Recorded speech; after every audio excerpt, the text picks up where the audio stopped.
Betting on sports can be hard, but hiring Morgan & Morgan is easy. Morgan & Morgan is America's largest injury firm. They have over 100 offices nationwide and more than 1,000 lawyers. Their fee is free until they win. Find out more information at forthepeople.com/bestbets or dial #law, that is #529 from your cell phone, and that is FOR, thepeople.com/bestbets. This is a paid advertisement.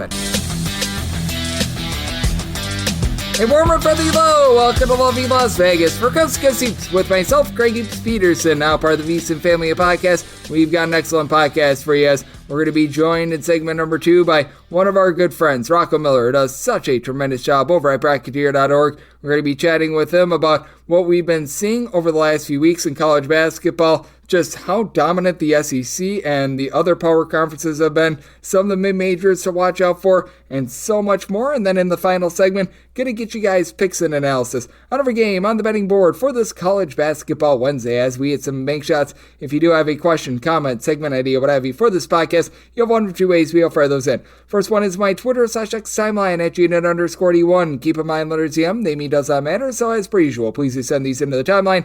And the other way is find an Apple Podcast review. If you rate this podcast 5 stars, it is very much appreciated. From there, you're able to fire in whatever you'd like to hear on this podcast via that 5-star review. Did not get in any Twitter /X questions today, but we had a fun day of college basketball on Tuesday. Let's take a look back at it, try to find some trends, and try to get to know these teams a little bit better. Games from yesterday is Greg buzzing about. Here is the rowdy recap. One of the most profitable teams in all of college basketball this far this season has been Florida, and they were looking very rock solid going into Tuesday, but on Tuesday they fall to 12-5 against the spread, and they take their second straight up loss. Missouri goes on the road, 83-82 the final. They now have 2 wins over top 5 teams. They knocked off Kansas earlier this season as Caleb Grill, well, he grilled up some gator. 6 of 10 from three-point range, 22 points off the bench. For Florida, they go 9 of 25 from distance, but for Florida, they barely play even up on the glass. They win the rebound battle 37-36. That should be considered a win for Missouri, and for Florida, they lost the turnover battle 13-8.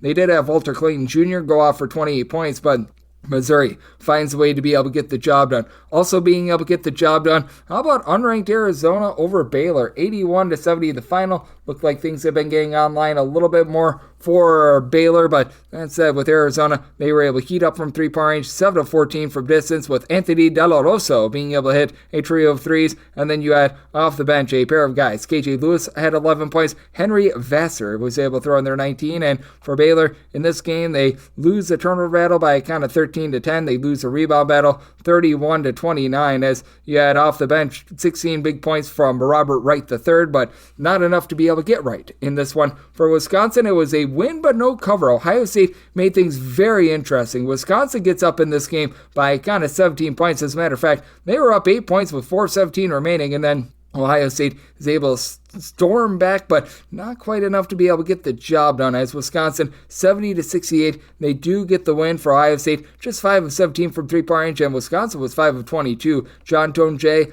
in this game, he's able to spy the team with 17 points, and for Wisconsin, they actually lose the turnover battle 12-11, but Wisconsin has been a rock-solid free throw shooting team all season long.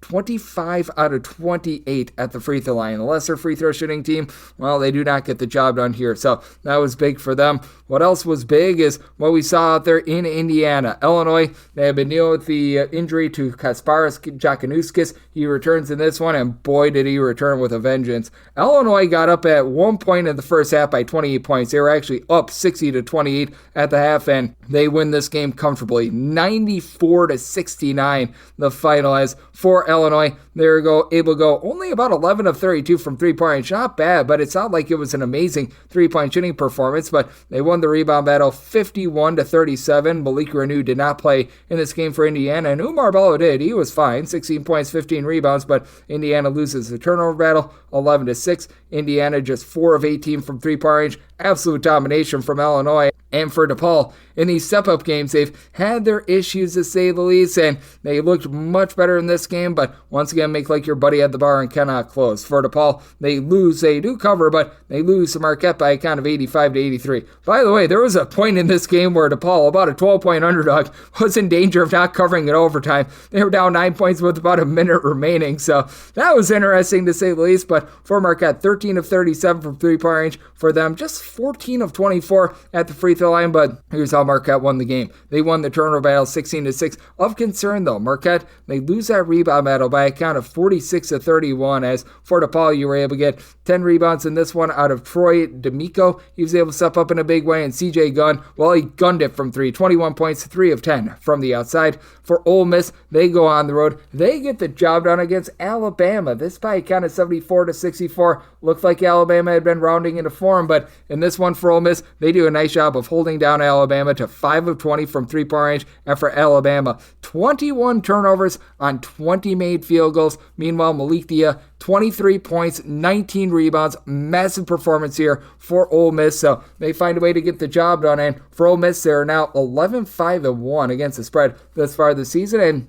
another team has been able to do a pretty rock-solid job against the spread out there in the SEC. That'd be Auburn. No G&I Broom, no problem. 88-66. They take down Mississippi State. Mississippi State, 3 of 24 from three-point range. 10 of 24 from distance for Auburn. Janie Johnson going to be seeing a lot of minutes that Broom typically would. 17 points, 8 boards, 4 blocks. He looked pretty rock solid in this one. And for Auburn, they do a nice job being able to win that turnover battle 16-10 as well. So nice convincing win in their first game without Mr. Broom. And Kentucky, they were cleaning up as well. They take down Texas A&M. This by a count of 81-69 as Texas A&M deal with an injury of their own to Wade Taylor IV, and for Texas A&M, they go 7 of 30 from three-point range. Still rocks out against the spread, by the way. For Texas A&M, now 10-6-1 against the spread, but Kentucky, they go 9 of 27 from three-point range. Jackson Robinson has been a little bit silent this year, in my opinion. He's been able to average about 12.5 points per contest, but 22 points, 8 boards, led the way in this one. Amari Williams, though, was able to supply the team with 12 rebounds, and for Kobe Bryant, it only goes 1 of 5 from three-point range, yet Kentucky is able to win this game by being able to win that rebound battle 40-30 against one of the best rebounding teams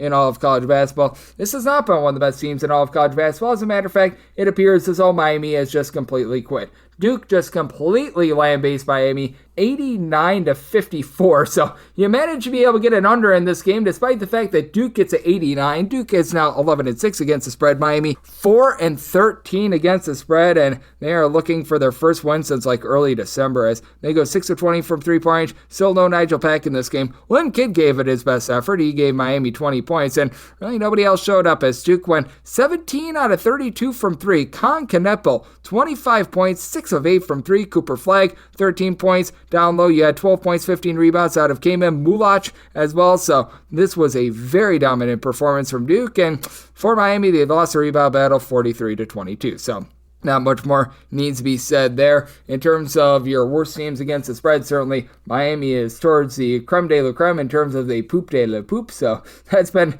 not good for them, to say the least. But other teams have not been able to do a solid job against the spread thus far this season, include Arkansas. And Arkansas loses once again as they go on the road and they fall to LSU by kind of 78-74. LSU actually the home underdog in some spots in this game. As for Arkansas, they go 9 of 20 from three-point range. They looked much better there, but they lose a rebound battle by a count 39-37. As for Cam Carter, he went into takeover mode for this LSU team. Supplies the team with 27 points, and for LSU, they go 26 of 28 at the free throw line. I got Arkansas, they go 11 of 13 at the free throw line. This was actually one of their better efforts, but that said, not enough to be able to get the job done out there. So we shall see if things get more rosy for them moving forward. And Oklahoma State, they are now 4-12 against the spread. They get lambasted on the road by BYU. BYU 85-69 winners in this one. This was a line of about 13.5, so BYU covers that pretty easily as Oklahoma State actually goes 8 of 21 from three-point range. Problem is they let BYU go 12 of 28 from three-point range. Trevin Nell was able to supply the team with 18 points, and for BYU, they did a solid job winning that rebound battle as well, 38-26. So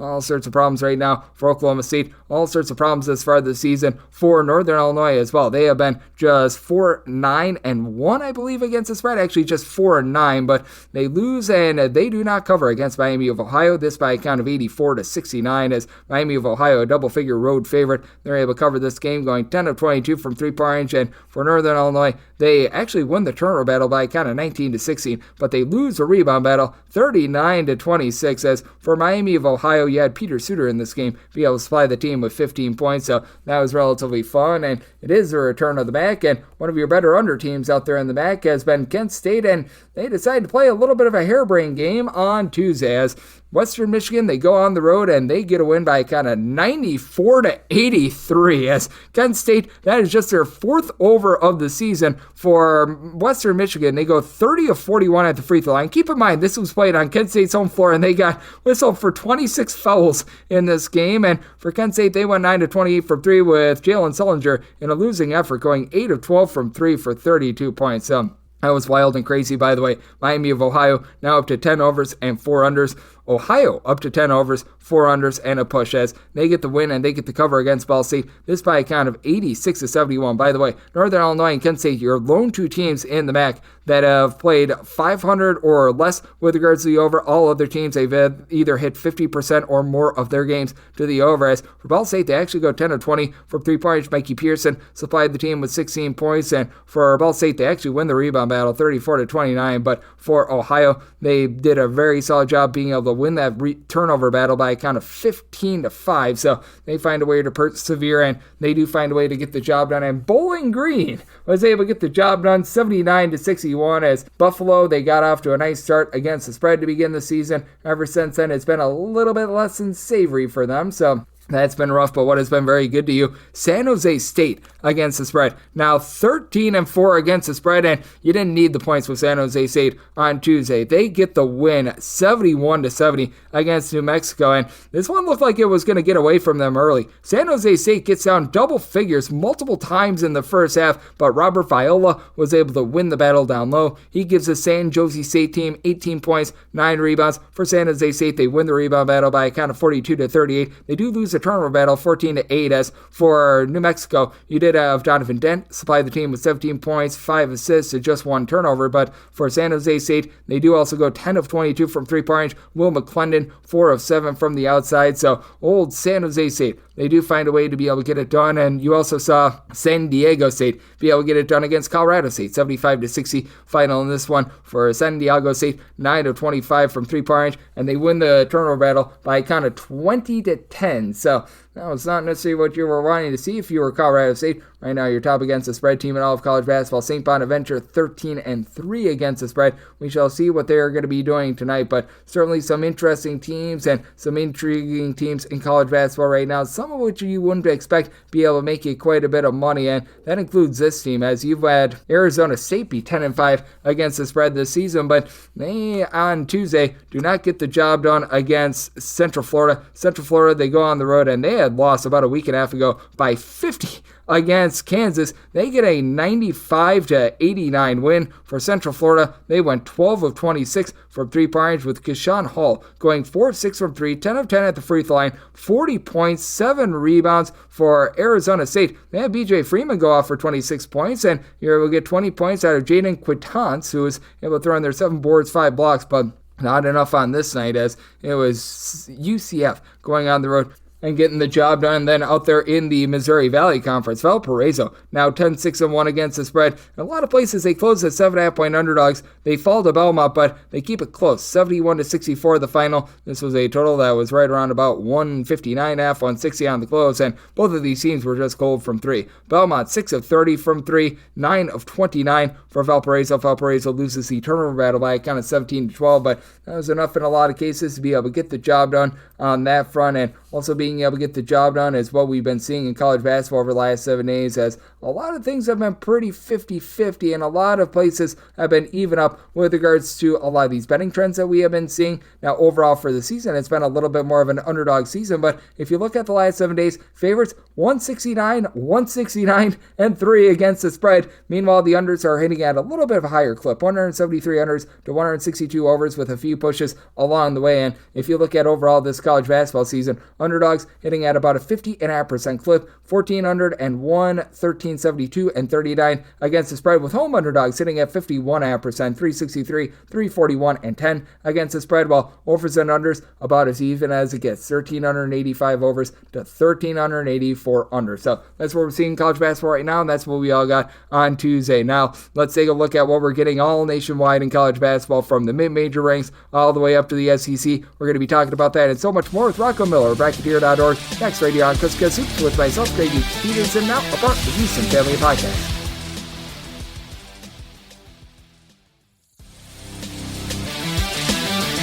And we're back here in lovely Las Vegas for Gus with myself, Greg Peterson, now part of the VC Family Podcast. Always great to be joined by this man, as we've got Rocco Miller aboard. He does great work over at Bracketeer.org. Taking a look at this great game that we all know and love of college basketball. He's seen a lot of basketball in person, from the biggest of the big conferences to the smallest of the small. He does a great job of being able to cover it all. You're able to find his work over at Bracketeer.org, and you're able to follow him on Twitter/X at his first and last name, Rocco Miller, the number 8 altogether. And Rocco, it's always great to get you aboard. Thank you. Yeah, thanks, Greg. Good to be on with you. I hope you had a great weekend. A lot of action. Now we start a new week. We've got a new bracket up. It's the first time this year, mid-season. So I just got done with hours and hours of data analysis and ready for some new information now after getting a good feel for where everybody's at going forward. Absolutely. And how do you take a look at what we've been seeing over these last few weeks? Because certainly the SEC entered in as the top conference, and certainly I think until March, because we've got only conference games remaining, the SEC is going to remain creme de la creme. But how are teams stacking up with regards to the bracket, and are there any major surprises that we should be alerted of? I'm glad you asked, because that's the big story. Is right now there are 3 leagues that are just completely dominating the sport in terms of projected bids. You know, it starts with the SEC, who's having an unprecedented year for that conference, but I think even historically any conference, depending on how far back you want to go. I know during the Ken Pom era, it's right now the second strongest conference in Ken Pom era history. That goes back to 97, I believe. You know, what that does is create just a lot of margin for error here in league play for these teams. You know, every time a SEC game happens, somebody has to lose. That's the thing everybody has to keep in mind. But I do think they have the capability to match the 2011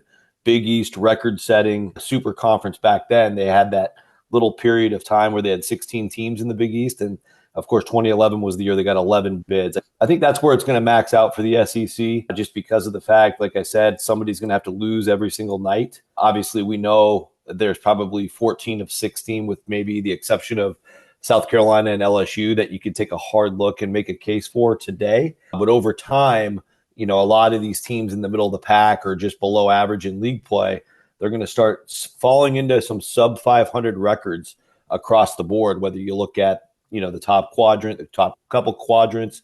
And that should hopefully allow some of those mid-major leagues be able to come up and grab a bid later. That's my hope, at least. I want as much balance across the sport as possible.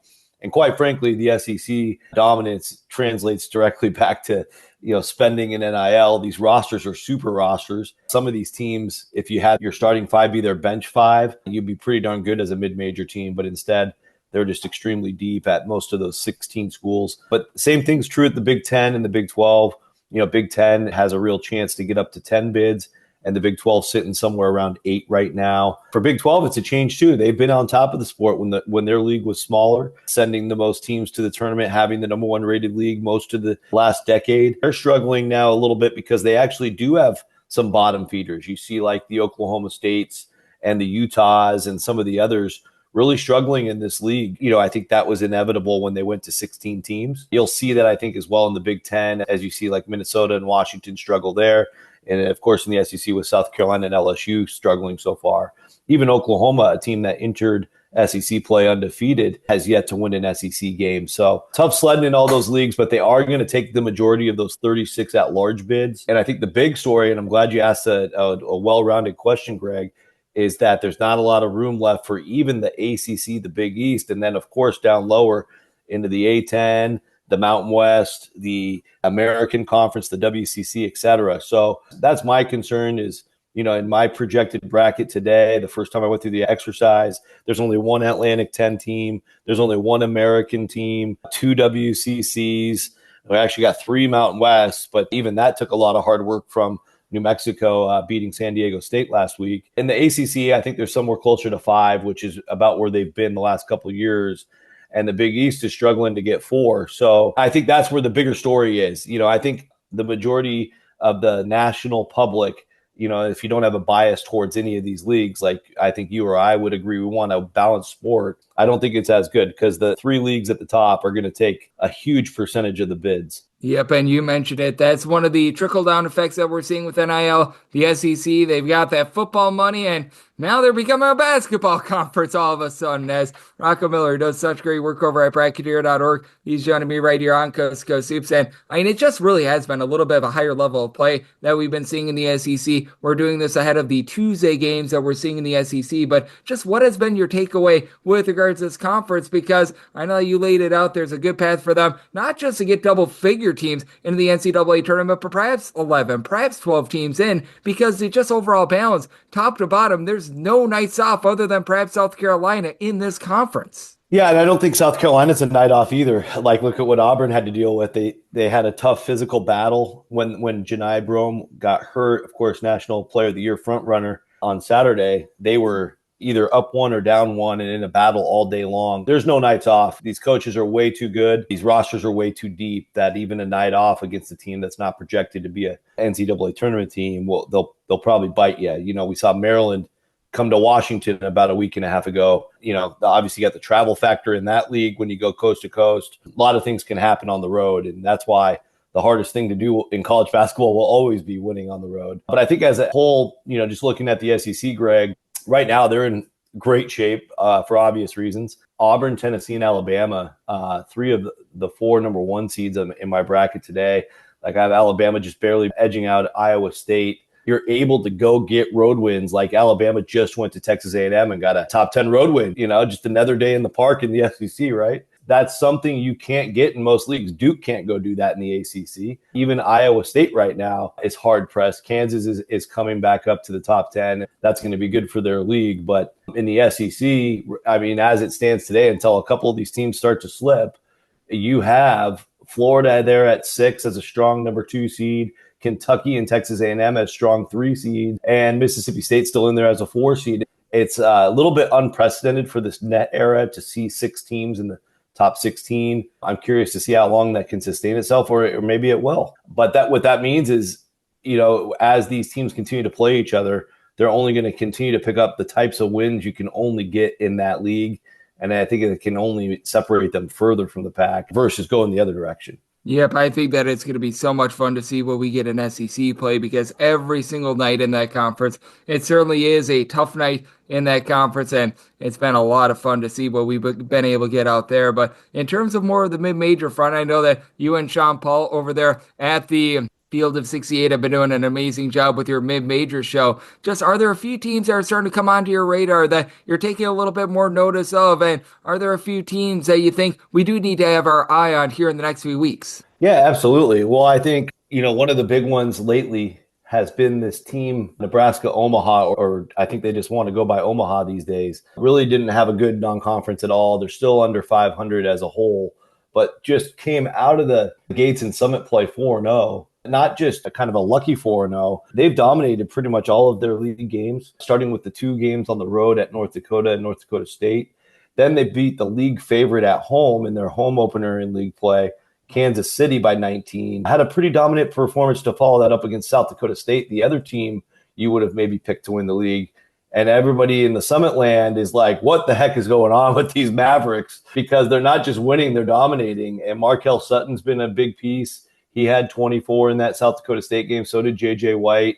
Lance Waddles has been an awesome story off the bench. That's just one of several really good stories brewing right now. I think another impressive one comes to us from the Big West. UC Irvine getting the big showdown road win at UC San Diego. The crowd was sold out for 2 days leading into the day.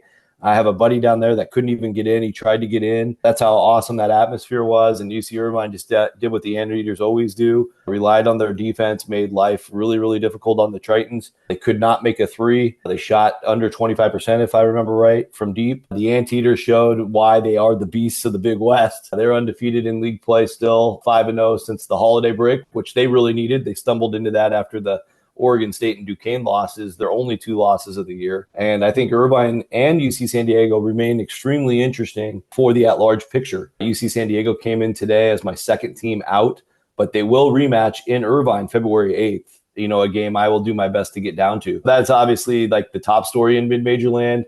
But I would also say Samford has looked unstoppable so far in the SoCon. Miami, Ohio has been an outstanding story so far in the MAC. I think they'll get a test against Kent State later. I think it's either Saturday or maybe Friday. So watch out for that in the MAC. And then Northern Colorado had the Big Sky Showdown Saturday night, and they went to Montana, the last 2 undefeated teams in the league, and not only beat the Grizz, they beat them by 24.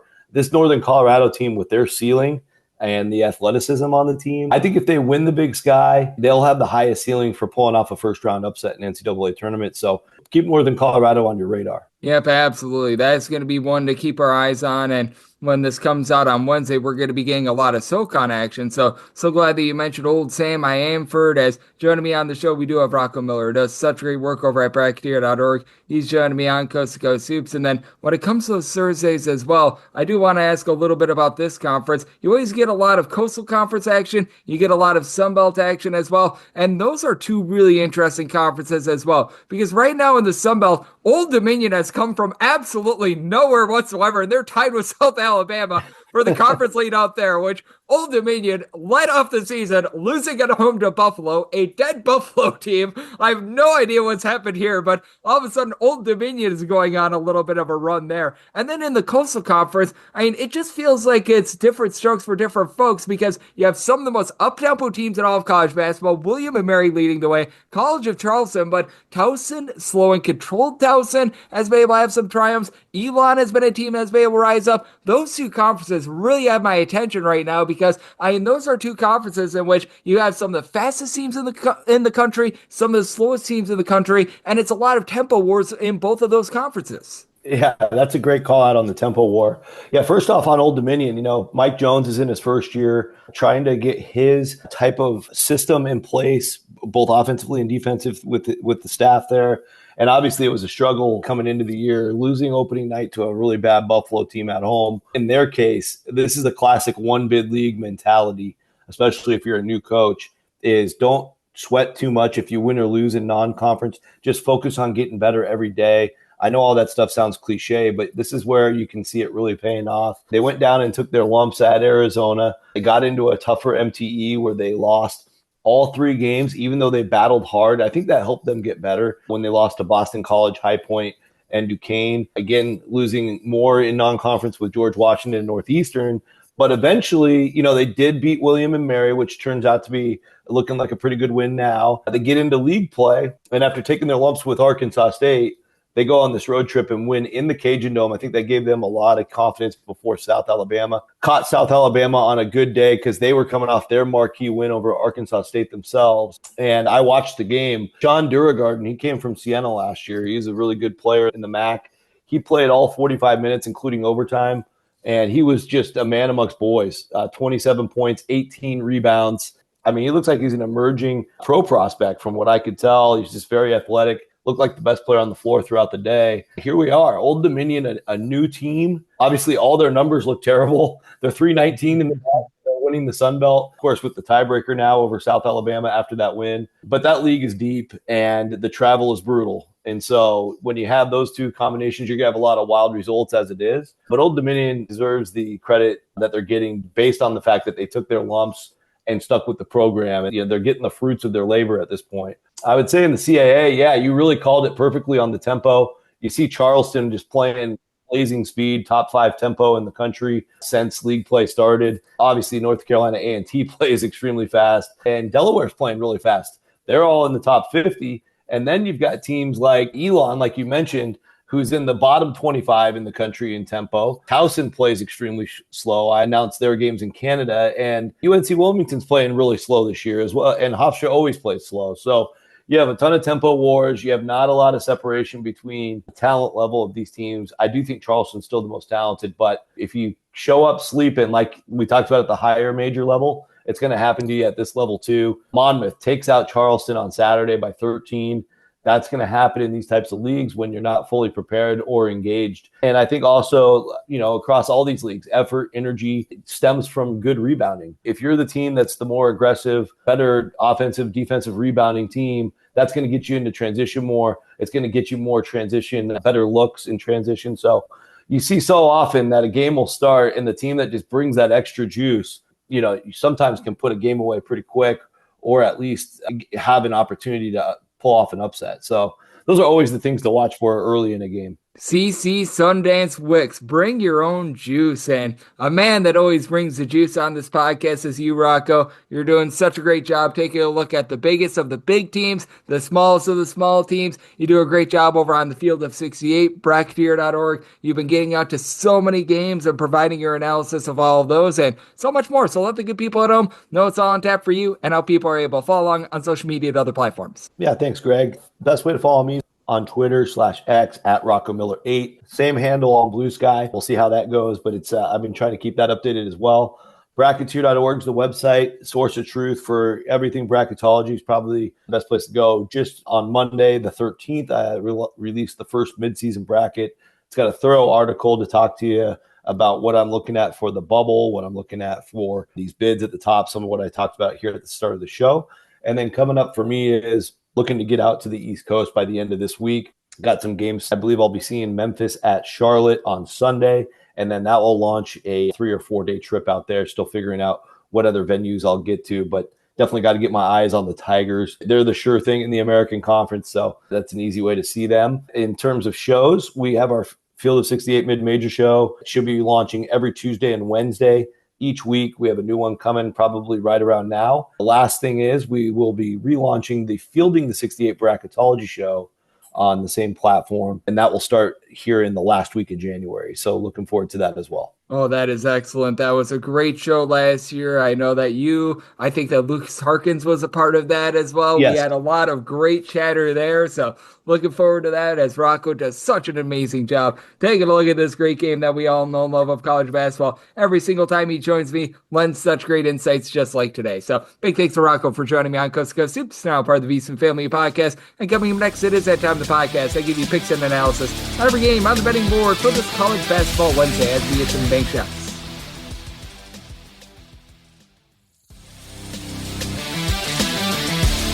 And we're back here in lovely Las Vegas for Coast to Coast Hoops with myself, Greg Hoops Peterson, now part of the VSiN Family Podcast. It is always great to be joined by our good friend Rocco Miller. Does great work over at bracketeer.org, taking a look at this great game that we all know and love of college basketball. Every single time he joins me, he lends such great insights. Did so once again today, so big thanks to Rocco for joining me in the last segment. Now it is that time of the podcast. I give you picks and analysis on every game on the betting board for this college basketball Wednesday as we hit some bank shots. Most financial establishments close at a certain time, but not here. It is time for a side and total on every game on today's betting board bank shots.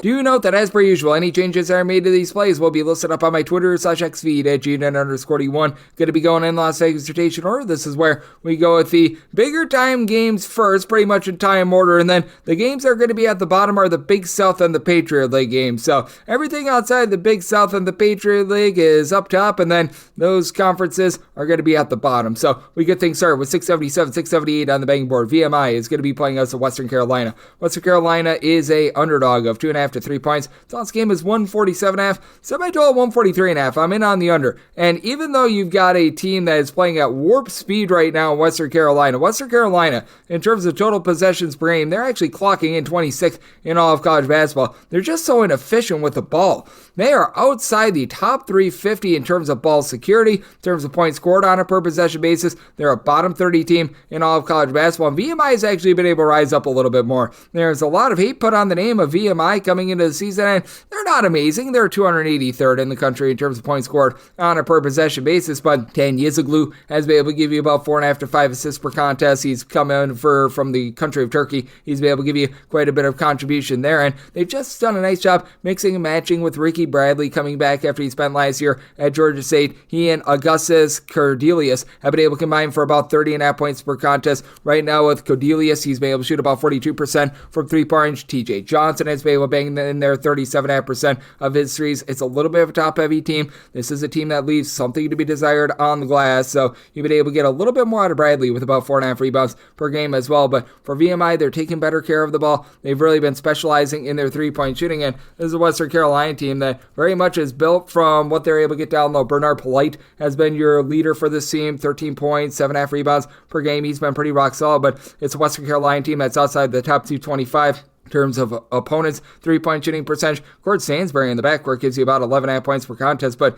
he's one of the few guys that's really giving you too much there, as his team as a collective shoots less than 30% from three-point range. That's outside the top 300 nationally. CJ Highland has come on a little bit more with about 5 points, 2.5 assists per contest, but you have a Western Carolina team that plays as quickly as they do, and they don't have a single guy that gives you north of 2.3 assists per contest. Just a completely broken offense. Big reason why I'm in on the under in this spot, and with VMI, set them as a 5.5 point favorite. I'm going to be willing to lay the number, and I'm in on that total under as well. 679, 680 on the betting board. Vanderbilt is going to be playing us to South Carolina. South Carolina is an underdog of 8.5 points, and your total, it is 143.5. South Carolina did set them as an 11.5 point underdog. I'm going to be willing to lay with Vanderbilt. Vanderbilt just plays such good possessionless basketball. They turn the ball over less than 11 times per contest, despite the fact that they're playing quite up tempo. And what I like about this Vanderbilt team is what you've been able to get out of Jason Edwards. How about 17.5 points per contest, shooting 36.5% from three? And Vanderbilt hasn't even been amazing with their three-point shooting right now. They're shooting 33% from three, and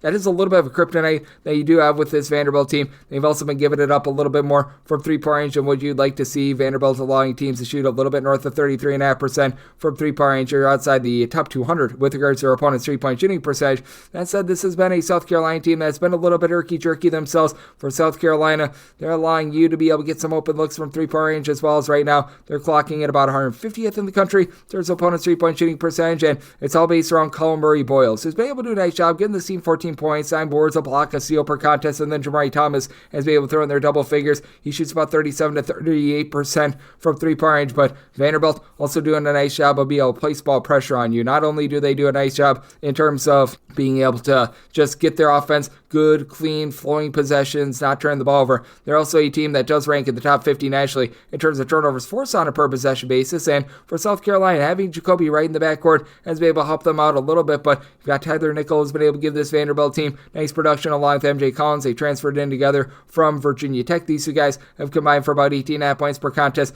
AJ Hogard, 4.5 assists, so less than 2.2 turnovers per game as well. I do think that the three-point shooting is going to be coming along for Vanderbilt. Devin McLaughlin has been able to do a really good job down low, giving you about 8.5 rebounds per game as well. So I do think that South Carolina going to be a little bit outgunned there, with Vanderbilt doing a nice job being able to generate turnovers, protecting the ball themselves. They do find a way to get the job done in this spot. I set my total at a 147.5. Right now, seeing that 143.5 in on the over, I do think that Vanderbilt turns defense into offense, and I'm willing to lay up to 11 with Vanderbilt. 681, 682 on the betting board. LaSalle plays host to Davidson. Davidson is a 1.5 point road favorite. Total on scheme is 147. Set LaSalle as the 1 point favorite. I do like them outright on the money line. With Davidson, they do have the, I guess you'd call it top overall players in this game, but Corey McKeithen is going to have something to say about that. He has been tremendous for LaSalle this season, being able to chip in there north of 18 points per contest as their main facilitator, doling out about 3 assists, throws in their 3 boards, shooting in that pocket about 41% from three-point range, and then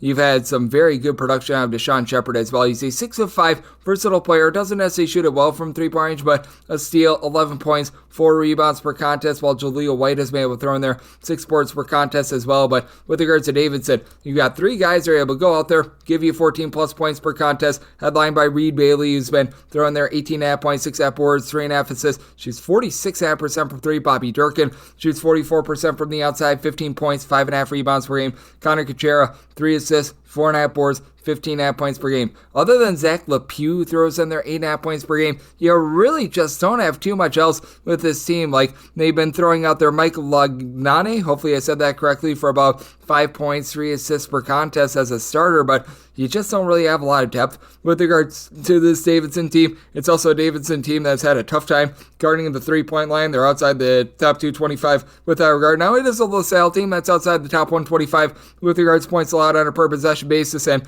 this has been a LaSalle team that's been a little bit hit or miss with regards to their defense, but at home, the three-point shooting defense has been nails. They allow opponents to shoot 36% from three away from home. This goes all the way down to 27.9% when they are at home, and I do think that with this LaSalle team, they're going to be able to do a pretty solid job down low. You've had Demetrius Lilly do a very solid work in the post with about 7 boards, 8.5 points per contest. Tone Valberg-Fasasi has also been able to give you a little bit of versatility as well. This is someone that stands about 6'8" or so to be able to shoot 37.5% from three-point range. I do think that the overall depth of LaSalle is going to be able to take hold here. It's a LaSalle team that does a nice job of not getting out of sorts with it as well. They're only turning the ball for about 10.5, 11 times per contest. Davidson does the same thing, but LaSalle a little bit better at being able to generate turnovers, a little bit better at being able to guard within the three-point arc, and I do think that LaSalle, a team that's in the top 125 with regards to rebound rate, wins from within. So I did set my total at 145. You've got two relatively mid-tempo teams. I do think that LaSalle does a good job of being able to guard the three-point arc, so in on the under and in on LaSalle on the money line. 683, 684 on the betting board. Stanford is on the road against Wake Forest, and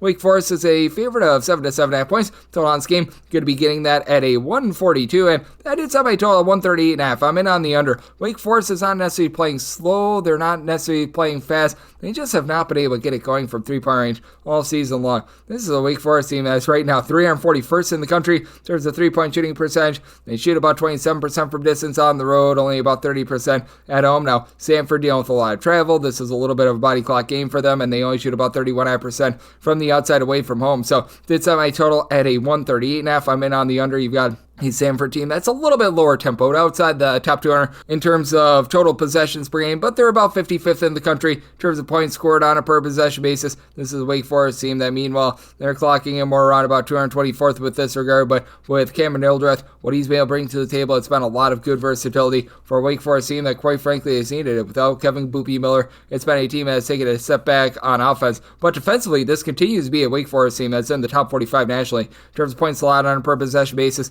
with Hildreth, 13.5 points, 4 boards, 3.5 assists, steal and a half per contest. He's shooting 35% from three-point range. He's really the lone guy on the roster that's shooting above 33.5% from the outside. Oma Blue was supposed to be a good guy for them this season, went down with an injury after 3 games. And Parker Fredrickson, he off the bench last year was a really good three-point shooter. He's shooting 20% this season. That's been rough as Hunter Salle has had a lot on his plate. He's seen his three-point shooting percentage dip, but still has been able to chip in there. 3 assists, 4 boards, 18.5 points per contest, and the team has been much better down low. Efton Reed chips in there 6 boards per contest. You've got Trayvon Spillers, who gives you 9 rebounds per game, but Maximine Raynaud should be able to keep Samford lively in this game. A true 7-footer that's been able to shoot in the mid-30s from three-point range, 20.5 points, 11.5 rebounds per game. Now, Jalen Blakes does a nice job of being able to run things as well. 5 assists, 2 steals, 14.5 points on less than 2.5 turnovers per game. It is a Samford team that the way to be able to beat them is from the outside, though. This has been a team that has been allowing opponents to shoot well north of 33% from three-point range or outside the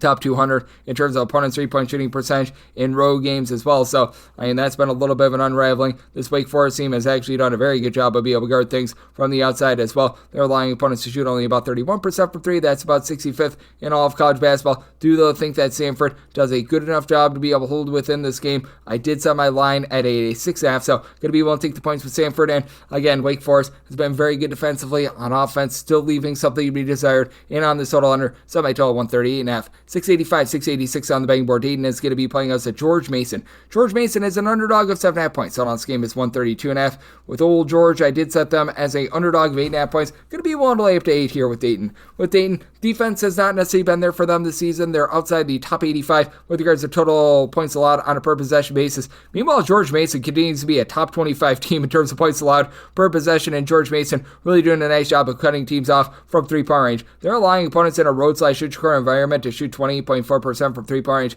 That's a top 20 mark that you're going to find in all of college basketball, but this is also a George Mason team that they're not necessarily going to put a whole bunch of ball pressure on you and try to generate a whole bunch of turnovers or anything like that. This George Mason team is checking in more around about 330th with regards to taking care of the ball as well. They turn the ball over on the road in north of 21.5% of their total possession. So that's a big giant issue when you go up against a Dayton team that has the versatile pieces that they do have. They still haven't necessarily been able to get a lot out of Posh Alexander, but even with that, they're still a top 50 team in the country in terms of points scored on a per possession basis. As Nate Santos, guy that's saying 6'7", he has been able to be very versatile for this bunch. Throws in their 5 boards, 14.5 points, shooting 40% from three-point range. And Malachi Smith has done a nice job being able to run the point. 5.5 assists, fewer than 2.5 turnovers per game, 11 points. He shoots north of 40% from three-point range. And flip side, you have a George Mason team that just hasn't had the same three-point shooting that they had 8 seasons ago. Last year, you were able to get about 40% three-point shooting out of Darius Maddox, who still give the team 14 points per contest, but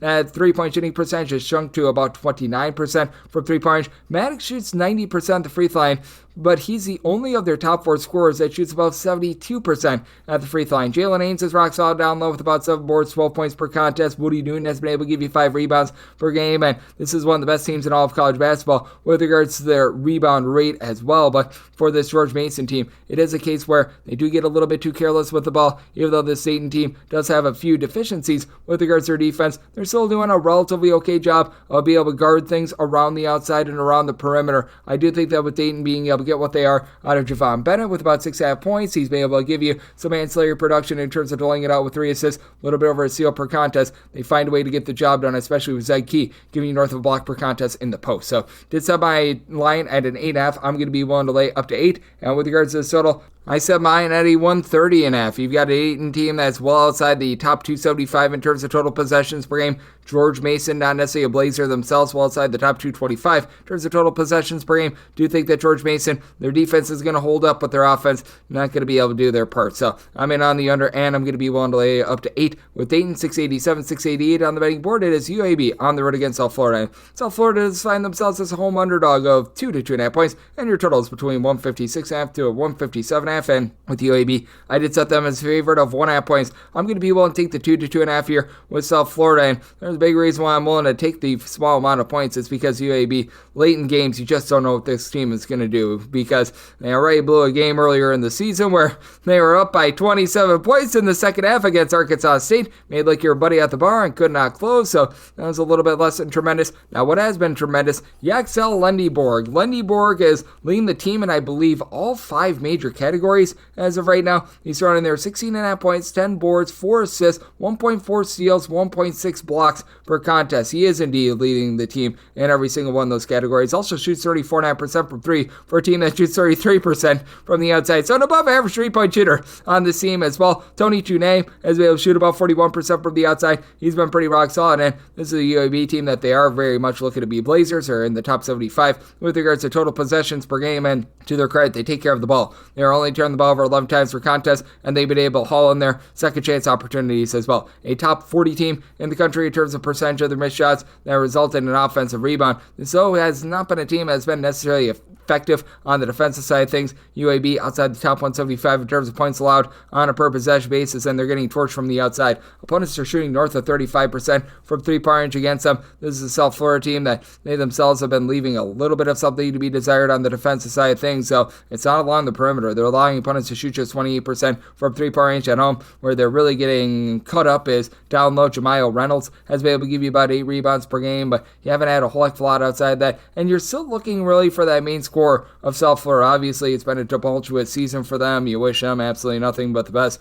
for everything that they went through, but the backcourt has been a little bit of a hodgepodge with Jaden Reed, Kobe Knox being able to combine for about 23.5 points per contest, and Reed is right now shooting 38% from 3. Knox shoots about 37.5% from the outside. Keshawn Jennings shooting now 43% from 3, throws in their 8 points, 3.5 assists per contest. This is also a South Florida team, though, that in terms of opponents' 2-point shooting percentage are outside the top 240. This is a UAB team that they don't necessarily have a ton of three-point shooting themselves. South Florida has been outside the top 175 with regards to rebound percentage as well, and I do think that in the end will allow UAB just enough to be able to get the job done, as I did set my number at a 1.5, but again, with this UAB offense, do have some question marks there. I do think that South Florida going to be able to hit quite a few threes, remain lively in this game, as it's a South Florida team that they themselves are giving up north of 73.5 points per contest, and in terms of total possessions per game, South Florida much above average in terms of all of college basketball. In terms of total possessions per game, they're right now checking in that neighborhood of about 104th in the country. So did make my line a 1.5. I'm willing to take 2+ here with South Florida.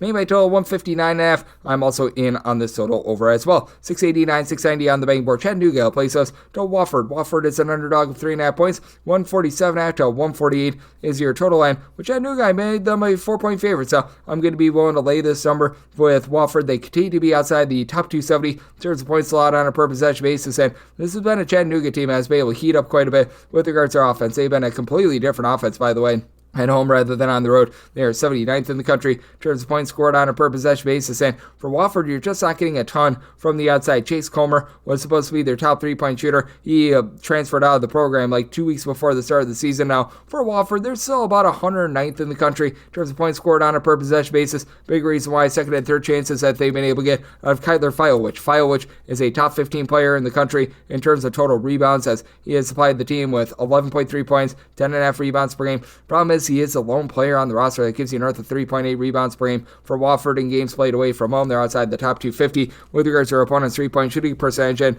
I like that Dylan Bailey has been able to give this team right around about 11.5 points per contest. He shoots 37% from 3, and Corey Tripp, nice stat sheet stuff for 3.5 boards, 3.5 assists, 14 points per contest. But you need to get a little bit more on some of these guys like a Jackson Sylvius, who's been able to give you 8.5 points per game, shooting less than 30% from 3-point range. And for Chattanooga, this team does leave something to be desired down low. They're going to lose that rebound battle against a Wofford team that is in the top 80 with regards to their rebound percentage. But you've got Trey Bonham, Hunter Huff, pair of guys that'll be able to give you 13 points per contest apiece. You now have Huff shooting 40% from 3. Bonham is able to shoot 34% from the outside. Chattanooga does a nice job taking care of the ball, only turned the ball over about 10.8 times per contest, and this has been a Chattanooga team that overall has been able to shoot about 35% from 3-point range, but on the interior, they're a top 25 team in the country with regards to their 2-point shooting percentage as well. And for Chattanooga, things get amplified all the more when they are at home. On the road, they're shooting about 32.5% from 3-point range, 38.4% from 3-point range when they're at home as well. And with Wofford, I was talking about how their 3-point shooting percentage is not necessarily the world's most savory. While on the interior as well, they've really been getting gas share, even though Kyler Filewich does a good job of being able to pull in their rebounds. You just don't have much else with regards to the interior for Wofford in terms of opponent's 2-point shooting percentage. They're about 220th in all of college basketball. I do think that Chattanooga is going to be able to find a way to be able to get some points up on the board.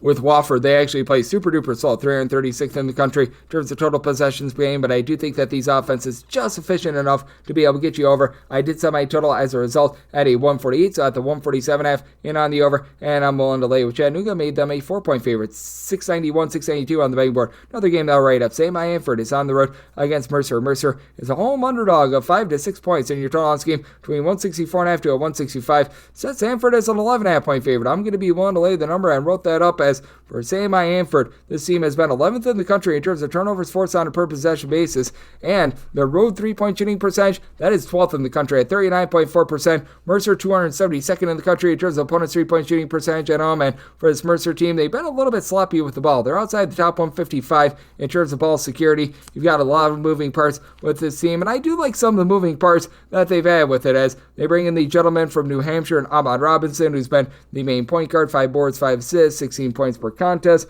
and then Tyler Johnson has shot 39% for 3-point. He supplies the team with 16 points per game. Just don't have a lot down low with this team, and if you want to take down Sanford is typically one of the lesser rebound rate teams in all of college basketball. Mercer just doesn't necessarily have the bodies to be able to do that. Alex Holt has been able to give you 7.5 boards. Do like the fact that he throws in their 13 points per contest, but it is a Mercer team that has a lot of difficulty with that regard. To the credit of Mercer, they're also a top 75 team in terms of being able to take the ball away, but they're just not as good at Sanford's game as Sanford is, as they've got a main point guard in Rylan Jones who's got an assist-to-turnover ratio that hovers right around 4. He's been able to supply the team with nearly 11 points per contest, but Trey Fort, Jaden Brownell, Colin Holloway. These three guys, they've been able to combine for 40 points per contest. All three of these guys shoot between 41.5% and 42.5% from three-point range. Throw in their Riley Allen patch, who stands right around about 6'10", 6'11". He's shooting 38.5% from the outside. He's able to supply the team with 8 points per game. I do think that the Mercer turnover is going to become a little bit too big. Now, Samford, they themselves do turn the ball over about 13 times per contest. A little bit of that is because they play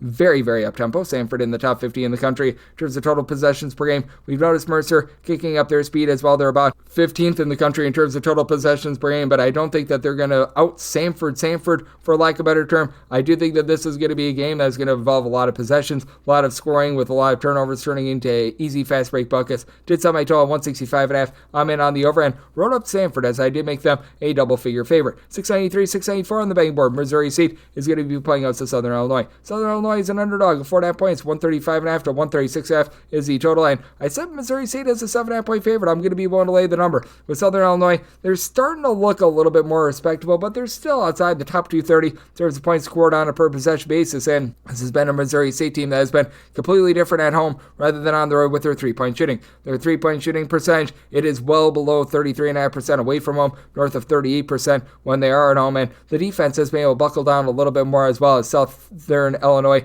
They just have been really giving it up from three-point range. They're going to allow Missouri State a lot of open looks. Southern Illinois right now with regards to their three-point shooting defense, they are checking in outside the top 340 in all of college basketball, allowing opponents to shoot 37.9% overall. Meanwhile, on the flip side, you've got a Missouri State team that has been a little bit touch and go with that regard for them as well. They're 322nd, but the 38% three-point shooting percentage that they allow on the road goes down to about 35% when they are at home. I did set my total at 137.5 though, because you do have a Southern Illinois team that has turned the ball over north of 13 times per contest. It's a Missouri State team that is really not looking to play fast. If you look at their total possessions per game, it's a bit of a strange number at about 220th, but that's because they played that triple overtime game a little bit earlier in the season. So when you get 15 extra minutes, that'll give you quite a few of extra possessions. But that said, for this Missouri State team, I do think that they should be able to do a pretty rock-solid job down low in this game as well. Michael Bonoso, along with Jalen Hampton, have been able to give you a combined 14.5 rebounds per game. Des White throws in their 15.5 points, shoots 37% from three-point range. It's a Missouri State team that has been one of the best teams in all of college basketball, not allowing a second chance. They're a top 75 team with regards to their defensive rebound percentage. So Southern Illinois' second and third chance opportunities are not going to be coming in this game. And then for Southern Illinois, you've had Ali Abdu-Diba, who's been able to give the team 13 plus points per contest. Along the way, you've been able to find Kennard Davis for some nice facilitation, 2.5 assists, 13.5 points per contest, but still a team that shoots just 32% from three-point range. It's a team that's had a great amount of difficulty at the free throw line as well, outside the top 300 with regards to free throw shooting percentage. Other than Jared Hensley, you don't have a single guy on the roster that gives you north of 5 rebounds per game. So do think that Missouri State goes out there, gets the job done, and what I think is going to be a little bit more of a mid-tempo game. I did set my total at a 137.5. As a result, this is a low total of 136, 135.5. A little bit surprised by that, so going to be willing to take a shot on the over, and I'm going to be willing to lay it with Missouri State. 695, 696 on the betting board, and it's Seton Hall, and they're on the road against Butler. Butler is a 6.5 point favorite, and total this game between 137 to 137.5. I'm going to be writing up the total on this one. I am in on the under, set my total at 127.5. Seton Hall is playing at one of the slowest paces in all of college basketball. They're well outside the top 300 in terms of total possessions per game, and frankly, both of these teams are playing slowly, as Butler is right around about 260th or so in terms of total possessions per game, and the Seton Hall team just having a tough time being able to get good, clean, flowing offense going. For Seton Hall, they are turning the ball over on about 20% of their possessions or so. They are 271st in the country in terms of being able to take care of the ball. This is a team that's outside the top 275 in terms of points scored on a per possession basis. Now, I will give them this. They've been a little bit better with their offense, as Isaiah Coleman has been able to give the team north of 11 points per contest. He's been able to shoot in the mid-30s from three-point range, and Seton Hall legitimately is not the world's worst three-point shooting team. They're shooting about 34.5% as a collective. Chauncey Jenkins has thrown in there a double-figure amount of points. He shoots in the mid-30s from three-point range, but you just don't have a lot there. Meanwhile, the defense continues to be a top 115 outlet in terms of points allowed on a per-possession basis. The big thing for Seton Hall in this one, they're going to need to guard the three-point arc, as this has been a Butler team that's really lived and died by the three-point ball, as you've got Jamal Telford along with Pierre Brooks Brooks, their top two scorers back from last season, are combining for 30-plus points per contest. Both of these guys have shot over the last 2 years north of 37% from three-point range, and for the Seton unit, they do allow opponents to shoot about 34.5% from three-point range in games away from home, so that's been a little bit of an issue for them, but I do think that this is going to be a game that is going to be a little bit grimier. It's going to be a little bit slowed down in general, and for Butler, you don't necessarily have a ton down low. Andre 3000 screen has been able to give you about 5.5 rebounds per game, and for the Seton team, despite the fact that they really don't have anyone that gives them north of 5.5 rebounds per game, they've been a top 125 team with regards to their rebound rate, as Coleman right now leads the way with 5 rebounds per game. It has been a Butler team that we've already seen lose at home to Austin Peay and North Dakota State. They're right now riding a good, hearty 9-game losing streak, in which they've scored 65 points or fewer in 3 of their last 4 games. This has been a Seton team that I will caution you, they've actually given up 79-plus points in 4 of their last 5 games, but in regulation and regulation only, because they played that overtime game against DePaul as well. This has been a team that in regulation has been held to 68 points or fewer, and now 4 out of their last 7 games. So I do think that this is going to be a slowed down slog. I do think that Seton going to have a little bit of a tough time being able to get the job done here against Butler, and I do think that this is a spot for Butler to be able to snap that losing streak. I did set my line at a 7.5, so wrote up the under, and with regards to Butler, I'm willing to lay the 6.5 that I'm seeing here. I set them as a 7.5 point favorite. 697, 698 on the betting board. Another game that I wrote up as Iowa State plays us to Kansas. Kansas is an underdog of 5.5 to 6.5 points. Total on this game is 144 to 144.5. When I did the write-up, I gave up the middle ground number of a 6. I wrote up Kansas plus the 6. This is a Kansas team that is number 1 in all of college basketball in terms of points allowed on a per possession basis away from home. And I'm also going to take a shot on the under as well with Kansas. They have played 1 game over the total this far this season. Just 1. I mean, it's been absolutely ridiculous what we've seen there. They have been tremendous with their three-point shooting defense, a top 20 team in all of college basketball. And that's the one way that you're able to hurt this Iowa State team. Iowa State continues to be a top 20 team in the country in terms of points allowed on a per possession basis. They've even buckled down quite a bit more in terms of the post play as well. Last year, they weren't necessarily a great rebounding team, so they go out there, they bring in Deshaun Jackson, who's been able to give you 9.5 points, 5 rebounds, a block per contest. Joshua Jefferson throws in there 12 points, 8 rebounds per game. So, like what these guys are able to bring to the table, and this is always a team that does a nice job generating turnovers. Each of your top 4 scorers for the Iowa State team, at least 1.4 turnovers per game, headlined by Taymon Lipsby, who's been able to generate 2.4 steals per contest. I think I was calling them turnovers there for a second, so I apologize about that. But Curtis Jones shoots 39% for 3, 17.5 points, 1.4 steals, 3 assists per contest. And then on the flip side for Kansas, you do have a very sure-handed team that I think could be able to bust through and be able to protect the ball against this very high-octane Iowa State defense. As they only turn the ball for 10 times per contest, they're a top 50 team in the country with regards to ball security. Hunter Dickinson, I think, is going to do a solid job down low. 10.5 boards, 15.5 points per game, a steal and a half, a block and a half per contest. As we know, this is one of the better home court advantages that you're going to find in all of college basketball. You absolutely love Hilton Coliseum, all that Hilton magic, but even with that, I do think that Kansas does just enough to be able to hold in this game. It is an Iowa State team that isn't getting as much outside shooting from Taymon Lipsby as the season goes as well. And having Dwan Ayers give out 10 points, 5.3 assists, so 1.5 turnovers per game, keep things relatively clean. I do think that the ancillary pieces like Rylan Griffin and company step up, do enough to be able to keep this Kansas team in the game. So I was willing to take a 5+. I wrote up Kansas with the points. And with regards to the total, I'm in on the under, set my total at a 140.5. 699, 700 on the betting board. Fordham is going to be playing OC UMass.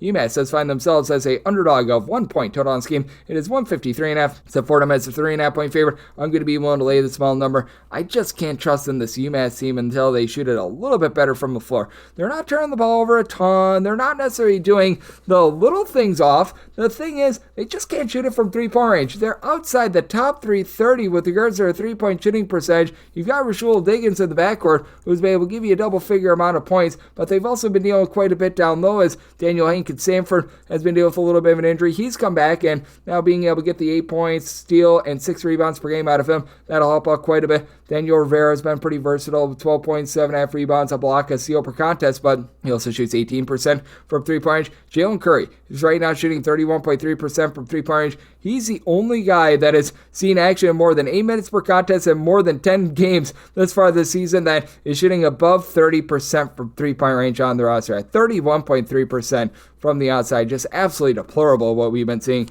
this UMass unit. And it's not even like they're playing an amazing defense. They're well outside the top 150 in terms of points allowed on a per possession basis. Keith Thurgo's squad has had a little bit of a tough time out there and in line 10 play as well. But Jackie Johnson going to be the best scorer in this game. 18 points, 2.5 assists, shoots about 35% from three-point range. Fordham has found a little bit from the outside. They're shooting about 33.5% from three. It's nothing amazing. It's nothing terrible. Now they themselves do give it up from three-point range or outside the top 250 with regards to opponents' three-point shooting percentage, but not as if this UMass unit has been doing an amazing job of being able to guard the three-point line themselves. And by the way, for UMass, getting back to their road three-point shooting percentage, 22.4% on the road is what they're shooting from three-point range. So absolutely terrible. They try to offset that a little bit with their three-point shooting defense, but on the road, they allow opponents to shoot 35.8% from three-point range. So lots of issues here for Fordham. Not quite as strong down low as they have been in past years, but you're still able to get a little bit of shot blocking out of Abdul Sambilia, who's been able to give you about a block and a half per contest. He throws in their 5+ rebounds per game. Romadine has been able to give you 7.5 points, 5.5 rebounds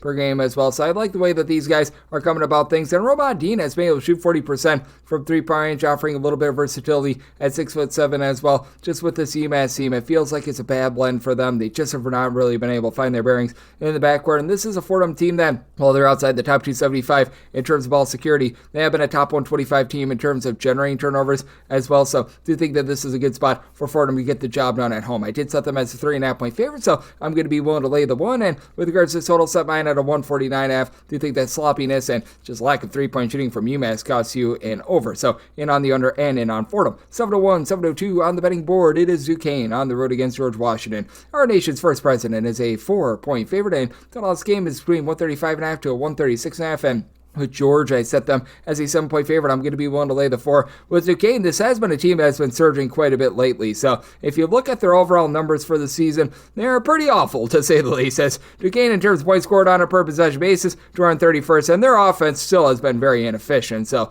I will throw that out there. Points allowed on a per possession basis. This has been a team that has been well outside the top 100. Well, George Washington, by the way, has been a much better defensive team this year than they were a season ago. Now, I say this knowing that George Washington went straight down the toilet bowl with their defense after like February last year, but for George Washington, right now 43rd in the country in terms of points allowed on a per possession basis, and I do think that they get it done against a Duquesne team that does feel like they're starting to find their bearings a little bit more. Deshaun Corbett has come over from Chicago State, and he's been one of their main men with about 6 boards, 7.5 points per game, and he's really the lone guy on the roster that gives you north of 6 rebounds per game. David Dixon, he throws in their 5.5 points, 5.5 boards per contest as well, but for Duquesne, it's just all about finding a little bit more on the interior with regards to their scoring, because they're 291st in the country with regards to their 2-point shooting percentage, and they are 63.9% at the free throw line with regards to their percentage share. That's a bottom 30 mark in the country, because they've actually shot it halfway decent from 3 at about 34.5%. They've been dealing with the injury to Jake D. Michelle, but Kamir Rozier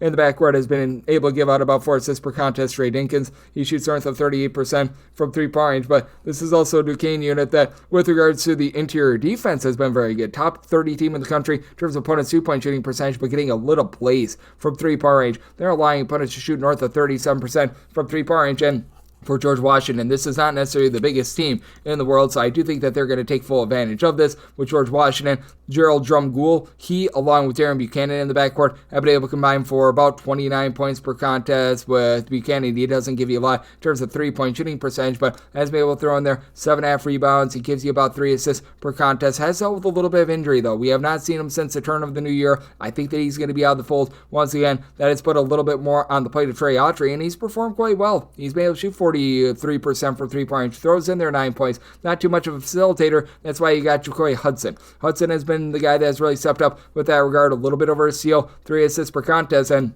you take a look at his numbers since the turn of the new year. In the 2 games that he's been out there, he's been able to give this team right around about 13 points. He's thrown in there about 4 assists, a little bit of this and that, pair of wins against Dayton and Rhode Island, so they haven't really needed a whole heck of a lot out of him, because they've also been able to get quite a bit more down low out of Rafael Castro. He's been able to give you about 8.5 boards, a block and a half per contest. Not a guy that's going to go out there, pop threes or anything like that, but this is a deeper team than we've seen in past years for George Washington, and keep in mind, they've been playing this entire season without Garrett Johnson as well, so I think that George Washington, despite the fact fact that they're most likely going to be without Buchanan. Once again, finds a way to get the job done against a Duquesne team that's starting to find their bearings, but very much a defense-oriented team. On offense, they still leave quite a bit of something to be desired, but this is a George Washington team that we saw their defense taper off a little bit towards back half of the season last year. I do think that Duquesne's starting to find their bearings just a skoge more, but Duquesne and their three-point shooting defense, big concern in this one. Set my total 139 in on the over, and I'm going to be willing to lay it with George Washington. 703, 704 on the betting board. IU Indianapolis is on the road against Oakland, and Oakland does find themselves as a 9.5 to a 10-point favorite. Total on this game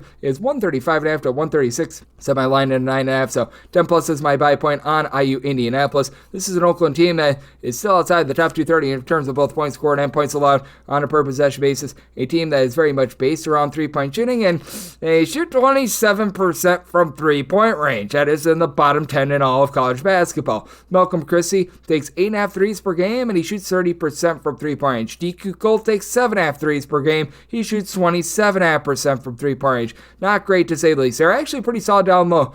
Buri Navalura, hopefully I said that correct, 7.5 rebounds, 12.5 points per contest. He has been very rock solid down low. And then Allen, David, and Becca has been able to give you 13 points, block and a half, 6.5 rebounds per game. Neither of these guys really go out there and pop it from the outside, but both of these guys have been actually quite good rim protectors for an Oakland team that has needed it, because they're also allowing opponents to shoot north of 35% from three-point range. They're outside the top 275 in terms of opponents' three-point shooting percentage. And this is an IU Indianapolis team that they do have a little bit of a disadvantage with regards to the, shall we say, interior. You do have Sean Craig, who's been able to do a nice job giving you about 8 rebounds per game, but this is a team that, with regards to their two-point shooting percentage, defense is outside the top 250. With that regard, they do allow opponents to shoot about 35% from three-point range themselves, but their bread is buttered from the outside. Alec Millender shoots 46% from three, 8 points per contest. Paul Zelinkas, your main scorer, 89% free throw line, 42.5% from three, 18 points per contest. Love what he's been able to bring to the table. And then Jarvis Walker is thrown in there, 2.5 assists per contest, 16 points per contest. So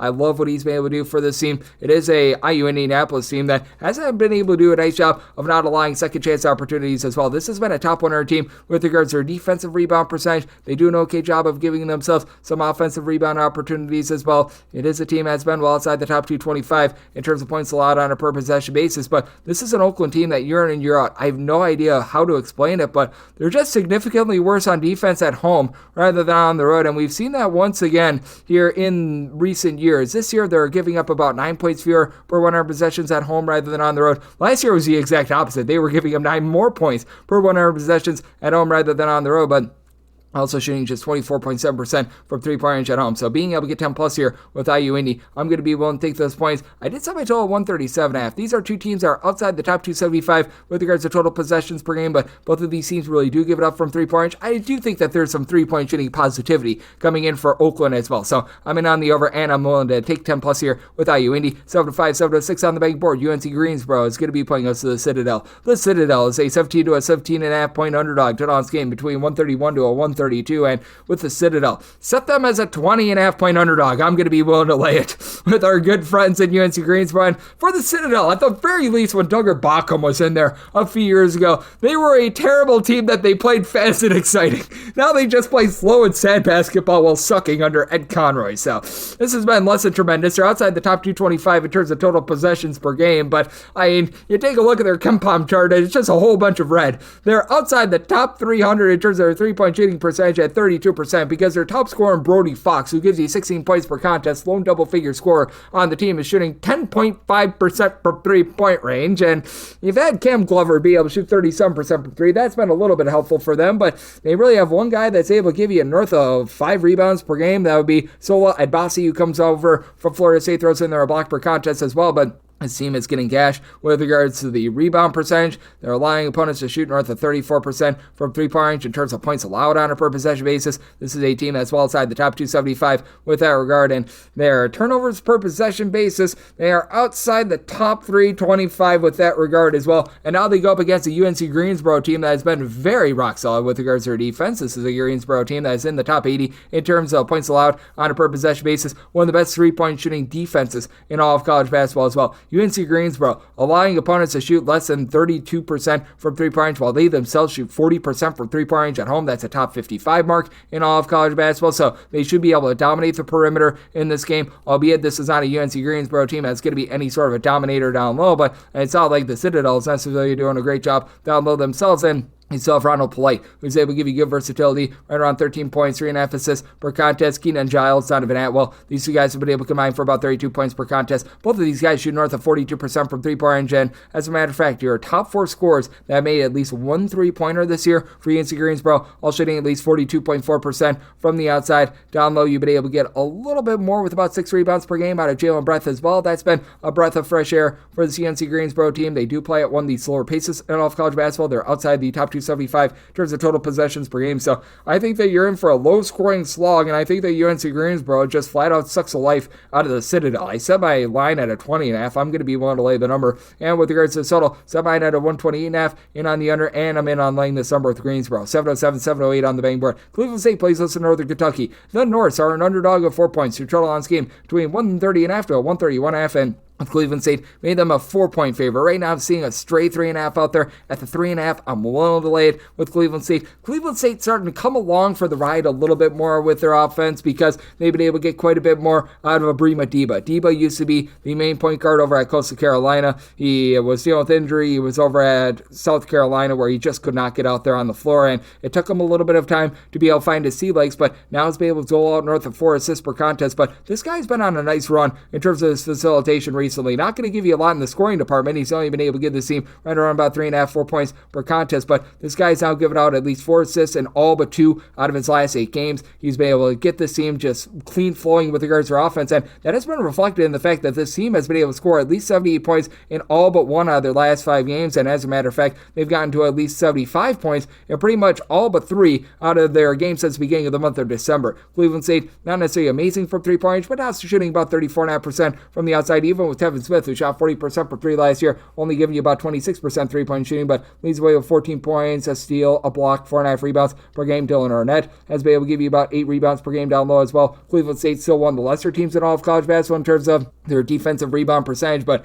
not like Cleveland State is doing anything amazing down low either. You've got Trey Robinson, who's been able to give you 6 boards, throws in their 15.5 points per game. I do like what you're getting in the backcourt. Sam Vincent, Josh Dilling, both are able to give you 11.5 points per contest. Vincent, more of your facilitator with 4 assists, throws in their 2 steals per contest, and Dilling has been able to shoot 40.5% from 3-point range, but this team shoots 64.3% at the free throw line in a nip and tuck game. That's really going to nip them in the bud. This is a Cleveland State team that has been able to do an okay job of being able to guard the perimeter. Not an amazing one, as they're allowing opponents to shoot right in the neighborhood about 36% from 3-point range, so very much less than savory there. It's a Northern Kentucky team that they themselves only shoot about 32.5% from 3-point range, and for Northern Kentucky, top 50 team in the country in terms of turnovers forced on a per possession basis, but they're allowing opponents to shoot 38% from 3-point range. That said, you've got 2 teams that are very low tempo. Northern Kentucky is outside the top 275 in terms of total possessions per game. This Cleveland State team has not been really playing with any sort of tempo whatsoever as well. Cleveland State right now in terms of total possessions per game, they're checking in more in that neighborhood about 274th, and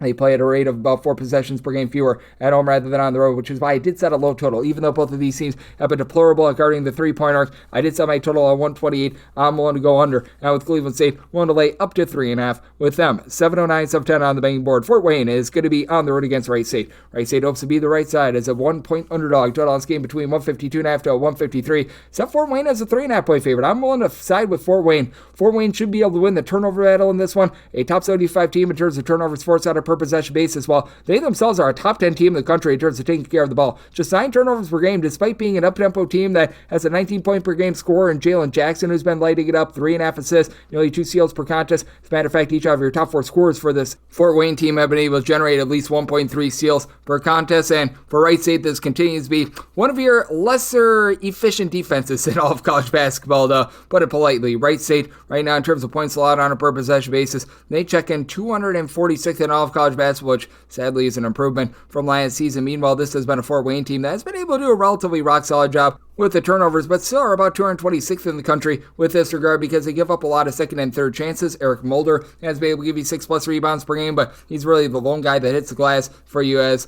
this Wright State team. They should have a little bit of an advantage down low. for Wright State. I've been liking what I've been seeing out of Brandon Noel, 18.5 points, 7.5 boards, and he shoots at about 37% from three-point range. Alex Hubagerse has been able to shoot about 39.5% from three-point range, 14 points per contest, and it's a Wright State team that they do a nice job on the defensive glass. They really don't allow a lot of second chances, as they've been a top 175 team with that regard. They're also a team that they don't really generate a lot of second chances themselves. So in terms of offensive rebound percentage, they're outside the top 300 with that regard as well. So one of the main kryptonites that you've got for this Fort Wayne team, that is going to be mass. Now you do have a Wright State team that's in the top 40 in the country in terms of three-point shooting percentage, and this has been a Fort Wayne team that, even though they do generate a bunch of turnovers, they do allow a lot of open looks from three-point range.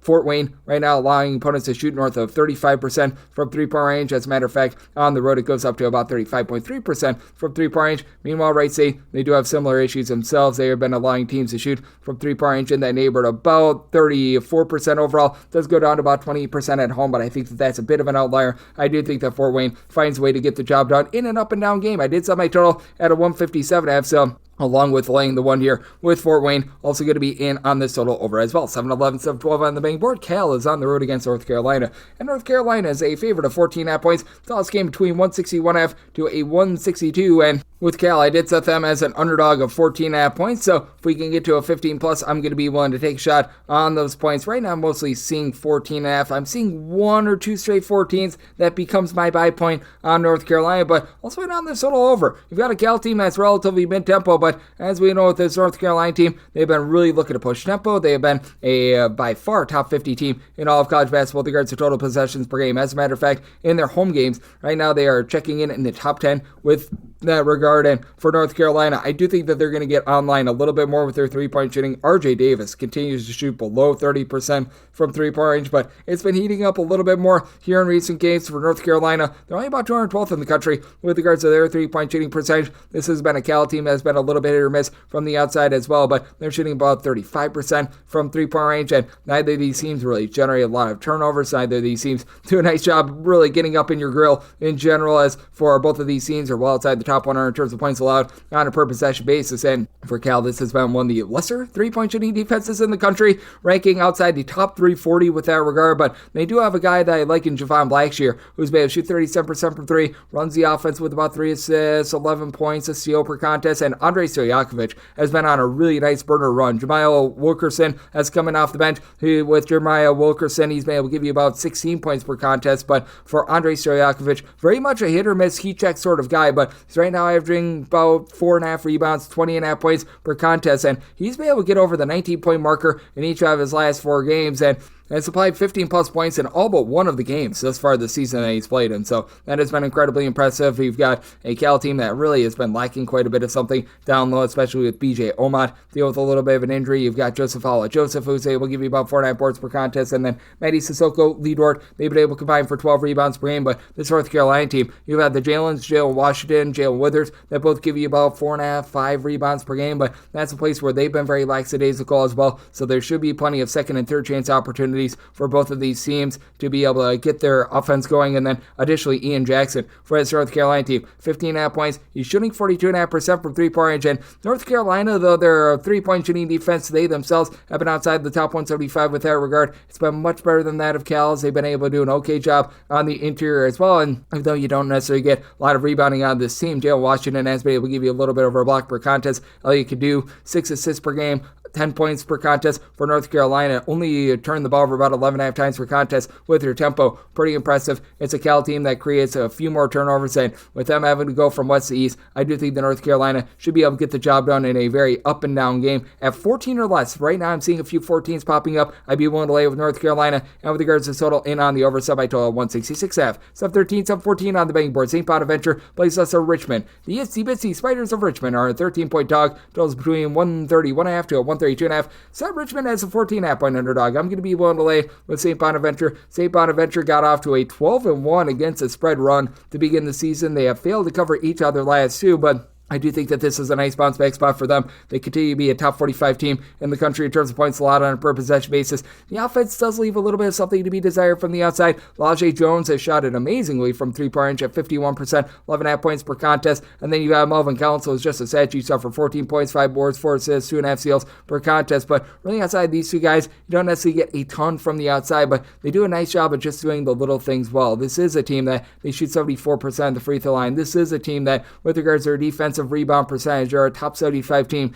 in the country with that regard, not allowing a lot of second chances. They keep you off the free throw line. They're a top 15 team in the country in terms of free throw attempts allowed per game to their opponents, and they're a top 50 team in terms of opponents' field goal shooting percentage. So they do a nice job crossing their T's, dotting their I's, and then this is a Richmond unit that typically they do a lot of that as well. And Richmond doesn't turn the ball over a lot. They're only turning the ball over about 10 times per contest, but they're currently shooting 29.5% from three. Typically, this is a relatively rock-solid three-point shooting team, but out of your top 5 scorers, you've got one guy that shoots above 29.5% from three, and that'd be Jonathan Beagle, who I believe has taken 6 threes thus far this season. So that is not a place where you want to be. Dusan Niskovich has been able to give you 14 points, 3.5 boards, and then Delani Hunt has thrown in their 17 points per contest. But, I mean, these guys are just not shooting it well from three-point range. St. Bonaventure does a good job of being able to guard the three-point arc. And Richmond, for all the misses that they've got from three, they don't generate an offensive rebound. They're in the bottom 10 in all of college basketball in terms of percentage of their missed shots that result in an offensive rebound. They get 7.2 offensive rebounds per game. They only block about 2 shots per contest as well, even though Beagle has some versatility at 6'9", gives you 8.5 points, 5 boards, 2.5 assists per contest. Not a guy that's really going to step it up from the outside. Jason Roche has been able to shoot about 37.5% from three, but he only supplies the team with about 6 points per contest. This team runs a relatively tight rotation, and they're now getting B. Artist White back, but he's only giving you about 3 points per contest as well. It's a Richmond team that, with regards to their own defense, they're outside the top 220 in terms of opponents' three-point shooting percentage. Just not the same Richmond team that we're used to seeing, though. They are outside the top 275 in terms of total possessions per game. St. Bonaventure, once again, playing that slow and controlled pace as well. So this is a spot where I'm going to be willing to lay it with St. Bonaventure. I did set them as a 14.5 point favorite. Set my total 132.5 as well. I do think that there's a little bit of positivity coming for this Richmond three-point shooting unit. So just barely I'm in on the over in this spot, and I'm going to be willing to lay it with the Bonnies. 7-15, 7-16 on the betting board. NC State is on the road against Virginia Tech, and NC State is a 1 to 1.5 point favorite. Total on this game, you're going to be finding this between about a 133 to a 134, and this is a total I did set out a 136.5. I'm in on the over for Virginia Tech. It's been less than tremendous the way that they've been able to take care of the ball, as in terms of turnovers on a per possession basis, they are outside the top 320 in all of college basketball. This is not necessarily an NC State team that's going to go out there and generate a bunch of turnovers, so they're in the top 150 with this regard. They've been doing a little bit of a better job this season, especially with getting Jaden Taylor going, 12 points, 1.3 steals per contest. So I've been liking what I've been seeing out of them, but it's been a lot more dead ball turnovers rather than live ball turnovers with NC State, so they're really not creating a lot of fast breaks off of it. And Ben Middlebrooks, he's been rock solid down low, 9 points, a block per contest. And that's a big reason why I'm willing to side with NC State in this one. I did set them as a 2.5 point favorite. You've got Marshall Lyle Poteet along with Jaden Lawal for this Virginia Tech team, combined for about 22 points per contest. But they really don't give you a lot from the outside. And really, both of these teams are not doing a great job in terms of the perimeter, as NC State, they're only shooting about 31.5% from three-point range as a collective. It's a Virginia Tech team that, while they do shoot 35% from three-point range, it's hard for them to be able to get those shots, because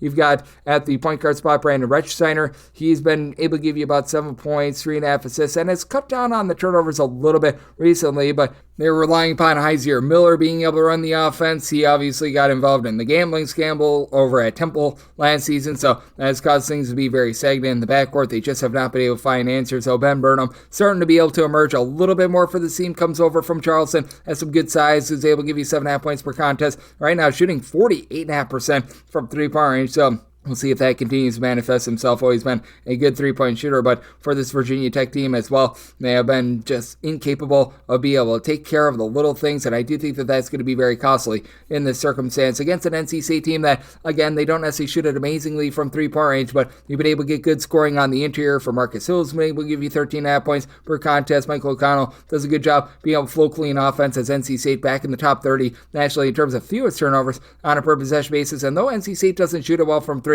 they don't take a lot of threes as well. Their percentage of shots that come from three-point range outside the top 275 in all of college basketball. So did set NC State as a 2.5-point favorite. I'm going to be willing to lay the small number on the road. Did set my total 136.5. I do think that you get some late game fouling, and I do think that NC State, even though they are outside the top 250 in terms of total possessions per game, those possessions being clean could help you out with this total. So in on the over and willing to lay it with NC State. 7-17, 7-18 on the betting board. Furman plays host to East Tennessee State. ETSU does find themselves as underdogs of 3 points. Total game between 141.5 to a 142. And for ETSU, I did set them as an underdog of 5.5 points. Willing to lay with Furman. Furman got completely lambasted a few days ago when they went up against Wofford, and you knew that there was going to be some bad variance coming back for them. They had been one of the luckiest teams in all of college basketball if you look at the shot quality numbers, but I mean that was a little bit of a deplorable performance, and I think that they're going to respond well off of it. This is a Furman team that, by the way, they attempt more 3-point shots than 2-point shots, and they've been shooting 34.5% from 3. PJ Smith being the main guy, 44% 3-point shooter, 16 points per contest, but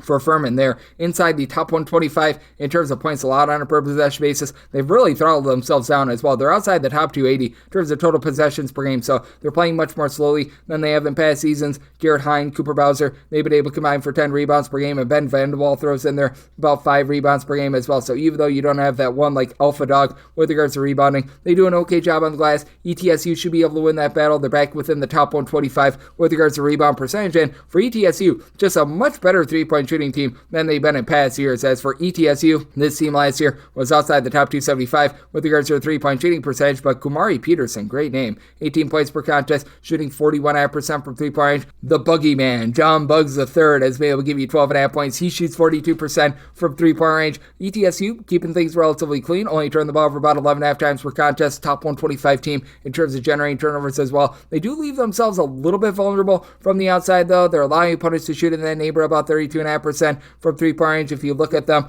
away from home, they've been allowing opponents to shoot about 36.5% from 3-point range, and Furman's 3-point shooting defense is in the top 60 in all of college basketball. I do think that Furman could be able to buckle down a little bit more here. They're probably not going to get a lot of second chances against an ETSU team that has down low a pair of guys I like in Caron Boyd along Jaden Seymour, who have been able to do a nice job combining for about 12.5 rebounds per game, and Seymour has shown his versatility as well, shooting 36.5% from 3-point range. You get a little bit more shot blocking out of him as well, a little bit over a block per contest, but it's not necessarily the world's deepest team. Guys like Gabe Sissick and company have not necessarily given you a ton. I do think that allows Furman to be able to get the job done. I do think that they're going to be able to go bounds away from 3-point range. ETSU should be able to get a lot of second and third chances with regards to the offensive glass, but with Furman playing so slowly, ETSU doing a solid job on the glass, I think that this total is too high. I set my total more around a 135.5 in on the under, and I'm willing to lay with Furman. 7-19, 7-20 on the betting board. You've got Florida Atlantic on the road against Tulane, and Tulane does find themselves as a home underdog of 1.5 to 2 points. It's on this game between 153.5 to a 154, and for Florida Atlantic, I did set them as an underdog of 2.5 points. I actually like Tulane outright on the money line.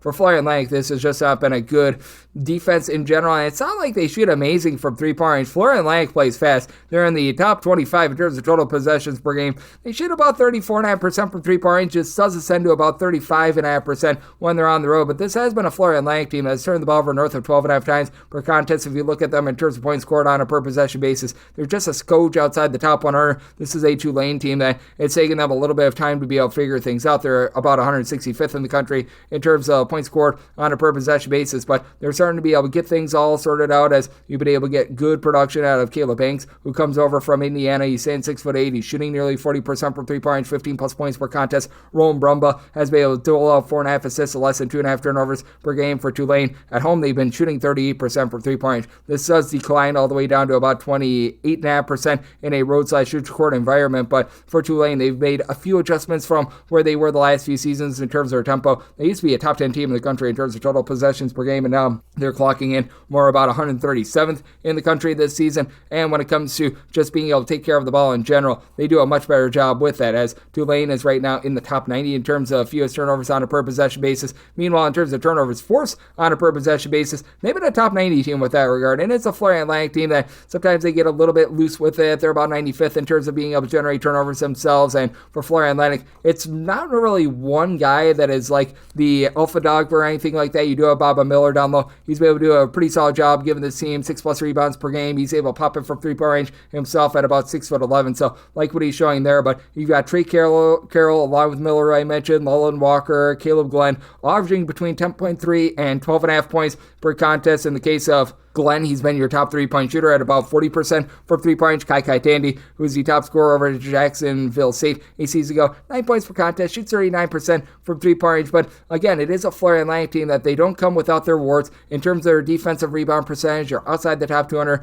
with that regard. In terms of overall rebound percentage, you're outside the top 200 with that regard as well. And they are outside of the top 360 in opponents' 3-point shooting percentage. They are allowing opponents to shoot 39% from 3-point range. This is a Tulane team that's really been able to find their sea legs with regards to being able to pop it and lock it from the outside. I think that is going to be costly for this Florida Atlantic team. I think that that's going to cause for a pretty high-scoring up-tempo game. I did set my total at a 160.5. I'm in on the over, and I'd like Tulane outright on the money line. 721, 722 on the betting board. Louisiana Monroe plays host to Troy. The men of Troy are a 12.5-point road favorite. Total on this game between 136 to 137, and I set the men of Troy as a 7.5-point favorite. I'm going to be willing to take the points with Louisiana Monroe. This was an opener of 11. This has been steamed up, and I just don't see it with this Troy team. Now, for Louisiana Monroe, they're going through an interim coaching regime. I know that there has been some hiccups with them, but Troy is outside the top 240 in terms of points scored on a per possession basis. They're outside the top 300 in terms of ball security as well, albeit they do a nice job of being able to generate turnovers. This team is in the top 75 with regards to turnovers forced on a per possession basis, but this has also been a team has been having a tough time in terms of their defensive rebound percentage. Now, they do a good job of being able to give themselves second and third chances. This has also been a top 60 team with regards to percentage of their missed shots that result in an offensive rebound. This despite the fact that they've only got one guy on the roster that gives you north of 4.4 rebounds per game. That'd be Thomas Salle, who's been able to give you 7.5 points, 5.5 rebounds per game. It's just a whole is greater than some of its parts approach, with each of your top 4 scorers averaging at least 1 offensive rebound per game. Jackson Fields has been able to give you about 7.5 points, 4 rebounds per game, but they also shoot 29.4% from 3-point range. That is outside the top 325 in all of college basketball, so that's an issue. And their 3-point shooting defense has not even been amazing thus far this season. They're allowing opponents to shoot in that neighborhood about 34% from the outside. And I do think that for Louisiana Monroe, a team that is looking to play a little bit more up-tempo and a little bit more exciting, because under their interim coaching regime, they've been cranking up the tempo just a little bit, that they're going to be able to find their sea legs. They've been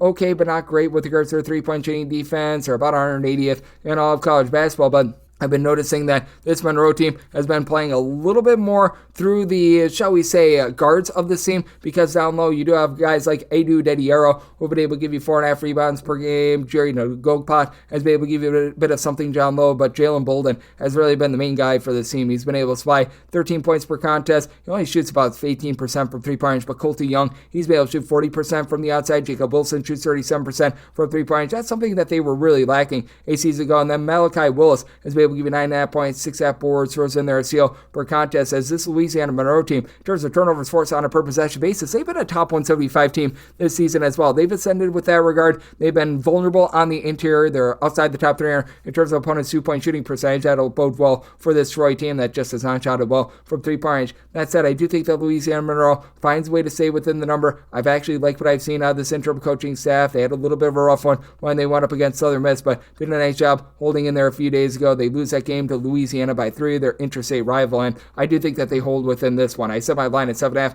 Going to be willing to take the points with Louisiana Monroe. Also made my total at 135.5. I'm in on this total under as well, with all the sloppiness on both sides. 723, 724 on the betting board. Penn State is on the road against Michigan State. Michigan State an 11 to an 11.5 point favorite. Total on this game 155 to 155.5, and I was willing to take anything of double figures with Penn State. Set this line at 9.5. For Penn State, things have been going downward ever since Big Ten play began, but I mean, this is clearly a different team than they were a season ago. Yannick Korner-Niederhauser, he's a true 7-footer that comes in from Northern Illinois. He's been able to slide this team with 6+ rebounds per game, has some versatility to be able to pop it from 3-point range at 7 feet tall. And Ace Baldwin, he has been an ace in terms of being able to dish it out. 14 points, 8 assists per contest. Now, he only shoots about 28.5% from 3-point range, and that's been a big issue for Penn State. For Penn State, out of their top 6 scorers, you've only got one guy that shoots above 31% from 3. That'd be Zachary Hicks, who's been able to shoot 42.5% from the outside, but you do have 6 different guys that are able to give you at least 10.4 points per contest, so it's been a really nice group collective there. This is a team that does a great job of being able to generate turnovers as well. They're a top 20 team in terms of turnovers forced on a per possession basis, and it's traveled relatively well, though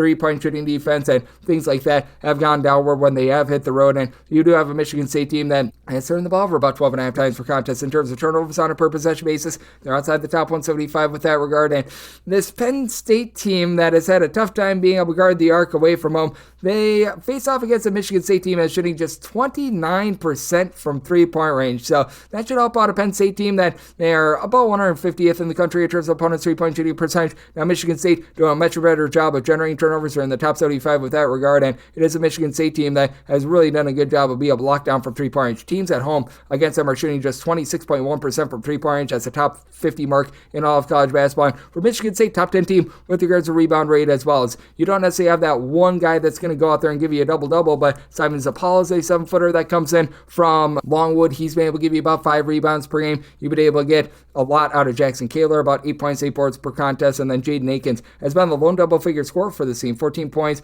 an assist and a half per contest, only shooting about 29% from 3. Jace Richards has actually been your top 3-point shooter. Jace Richardson giving you about 9.5 points, 2 assists, shooting 46.5% from 3-point range, and then Jeremy Fears on the threes that he takes, as he's only taken like 14 thus far this season, has shot north of 40% as well. But out of your top 5 scorers for this team, he and Cohen Carr are the lone two that shoot above 29% from 3-point range, and Carr I think has taken like 3 threes thus far this season as well. So I do think that for this game with Michigan State not necessarily being an amazing 3-point shooting team, but being a solid team on the glass, they do get the job done. But I do think that that's going to cause the scoring to be just a little bit more muted in this game. I think that there's going to be a lot of sloppiness with regards to turnovers, but I think that there's a propensity for this game to be close enough for late game fouling. I semi-total 155.5 at a 155 or less, and on the over Michigan State playing a little bit more up-tempo this season, and with Penn State at double figures, I'm willing to take those points. 725, 726 on the betting board. Texas State plays us to Georgia State. Georgia State does find themselves as an underdog of 9.5 points. Dawn's game is 146, and I did set Texas State as a 10.5 point favorite. I'm going to be willing to lay the number. Texas State has taken a little bit of a drop off with their defense compared to what we've seen in past years. Typically, this is a Texas State team that they hang their hat on defense, don't really provide you a lot on offense. But for Texas State this season, about 200th in the country in terms of points allowed on a per possession basis. Still a lot better than what you're getting out of Georgia State, though. Georgia State right now is a nice hearty 297th in all of college basketball in terms of points allowed on a per possession basis. And for Georgia State, they don't even necessarily have a ton around the outside for their 3-point shooting. You've been able to have Tariq Nutter come on over from Northern Illinois, and he's been able to do a pretty rock-solid job. He's been able to give the team 14 points, 3 boards, 3 assists per contest, but you tell that they're missing Dwan Odom, who is a really nice just go-to facilitator for the team. Malachi Brown has thrown in their 3 assists per game, and for Georgia State, it is a bunch that they only shoot about 31.5% from 3-point range. Their 3-point shooting defense has actually been supreme. They've been a top 75 unit with that regard, but they do allow a lot of second chances as well on the glass, despite the fact that they're a top 150 team with regards to their rebound percentage. Georgia State has had very good rebounding from Nicholas McMillan, who's been able to give the team 10 boards, so it's in there about 9.5 points per contest, and Cesar Edwards 13.5 points per game, but he's been really your main 3-point shooter, shooting about 39% from 3-point. Nutter himself has been able to shoot 37.5% from 3, but he only attempts about 1 3 per game, and Nutter has been someone that's been dealing with a little bit of an injury, so Tunari Lane has had to step up, give the team double figures as well. As for Nutter, he should be back in the fold in this one. He's been able to give the team 20 plus points in each of the last 2 games, but that injury in December that was popping up a little bit, seems to have gotten through it. That said, I do think that for Texas State, just everything that you've got in terms of this backcourt, as they've been able to really get some good production out of Colton Benson ever since he came off of injury or whatever was ailing him towards the beginning part of the season, as he's come back and he's been able to shoot 37.5% from 3, has not missed a free throw since he's come back in 9 games, 8 points per contest. That's been big, as we've also had Tylen Pope, Tyrell Morgan in tandem, both be able to give you about 14.5 points per contest, and these are 2 guys that they combine for themselves about 13 rebounds per game. They both give you a block plus per contest, and both of these guys are threats to be able to pop it from 3-point range, as well as both of these guys stand right around 6'5", 6'6", really good positionless basketball, with also having Chandler Turner throwing their 2 assists, 4.5 rebounds per game. You don't necessarily have that one main facilitator outside of Kaden Gums, but he's got a lot of help around him as well, with Gums being able to give you about 12 points per contest, and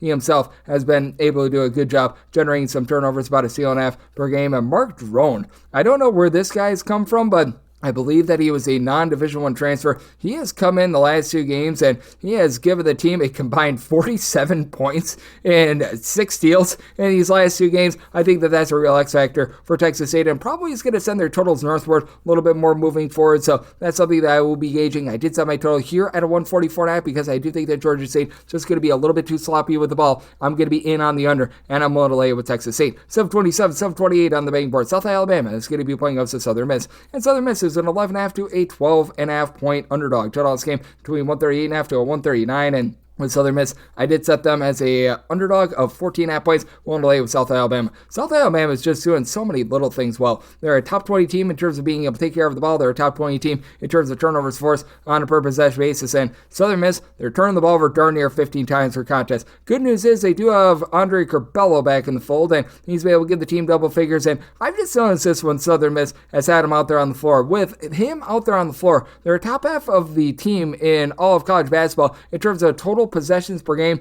When they don't have him out there, they're one of the slowest teams in all of college basketball, and that's a big reason why I've had to adjust my totals when he's been in there. I did set my total in this one at a 136.5. I'm in on the under just because South Alabama is outside the top 275 in terms of total possessions per game, and they do just such a nice job of being able to suck the life out of a game because they control the ball and they don't let you have control of the ball as well. So I think that that is going to be very big in this spot, as it's a South Alabama team that, with regards to points allowed on a per possession basis, this has been a top 50 team in the country. They've actually allowed about 10 points more per 100 possessions at home rather than on the road, but this is also a Southern Miss team that they're getting blowtorch with this regard as well. Southern Miss, they're about 200th in the country in terms of points allowed on a per possession basis. You've had Natalie Alvarez be able to throw in there about 3 assists per contest for Southern Miss as well, but with the Southern Miss team, you've got De'Anthony Gordon, who was a double-figure scorer for about 3 seasons when he was at Little Rock. Just hasn't been able to give you that same level of production as he's right now supplying the team with about 8 points per contest. Jay Ladner just is really looking for answers at this point for this team, as they're shooting about 32.5% from three-point range as a collective. They do an okay job of being able to guard the three-point arc, but they're outside the top 250 in terms of two-point shooting percentage on defense as well. Christian Watson, who comes on over from Miami, shot just 23% from three with 9 points per contest, and for South Alabama, you've got John Broome, not Johnny Broome, John Broome, who's been able to clean up down low. He's done a nice job being able to supply about 6 boards per contest. Miles Corey has been the main headline guy, 4.5 assists, 16.5 points per game. Well, he shoots about 30% from three-point range, but Judah Brown shoots 46.5% from three-point range. J.J. Wheat shoots 46% from the outside. These two guys have combined for about 17.5 points per contest. With the way that South Alabama is able to control games with not turning the ball over themselves, they force a lot of turnovers, and they keep you off the free throw line. They're a top 20 team in the country in terms of fewest free throws allowed on a per possession basis. I do think that South Alabama gets the job done, keeps the single scoring. I set my total at 136.5 in on the under, and I'm willing to lay it with South Alabama. 729, 730 on the betting board. UIC, Illinois, Chicago, they play with Murray State. Murray State does find themselves as an underdog of about 1 to 1.5 points, and total on this game is between a 139 to a 139.5, and I did set Murray State as the 1.5 point favorite. I'm going to be willing to take them outright on the money line. Big reason why is I just think that this is a bad matchup for Illinois Chicago. Illinois Chicago has really been giving it up from three-point range. They're outside the top 275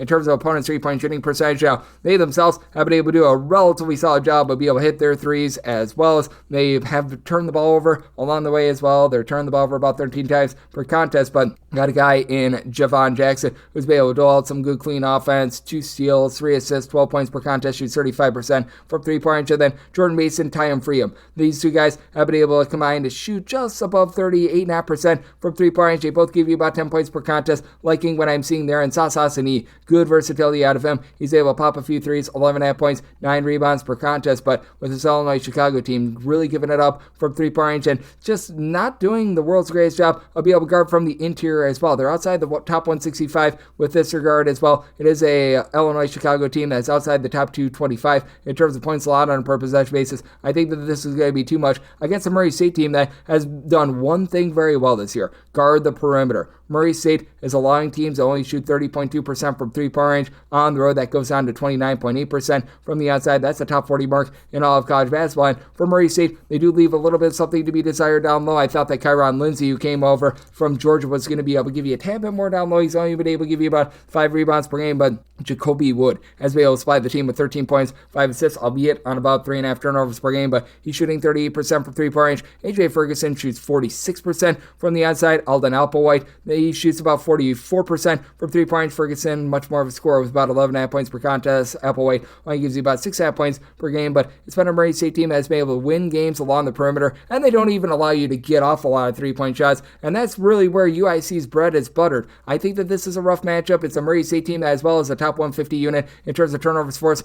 on a per possession basis. Murray State generates a lot of their scoring via free throws, as they're a top 40 team in the country in terms of free throw attempts on a per possession basis. I do think that they're going to be able to force UIC into some issues there. Neither of these seem super duper up tempo, but you've got a pair of teams that have been a little bit lackadaisical with regards to their defense, as Murray State does a good job of being able to guard the three-point arc, leave something to be desired down low. So this is a circumstance where I do think that this is going to be close enough for late game filling. I set my total more on 143.5 in on the over, and I like Murray State outright on the money line. 731, 732 on the betting board. TCU is playing OC Utah. Utah is an underdog of 4 to 4.5 points. So on this game between 141.5 to 142.5, and set my total 141. I'm in on the under. Utah's actually cranked up their tempo. Top 85 team in the country in terms of total possessions per game. And for TCU, for 4 straight years under Jamie Dixon, they had really went faster and faster with regards to their tempo. Now it's slowed all the way down to about 240th in the country because of all the injuries that they have sustained. But I did set this TCU team as a favorite of 5 points. I'm going to be willing to lay the number. Even with Frankie Collins being out of the lineup, I actually think that affects the defense a little bit more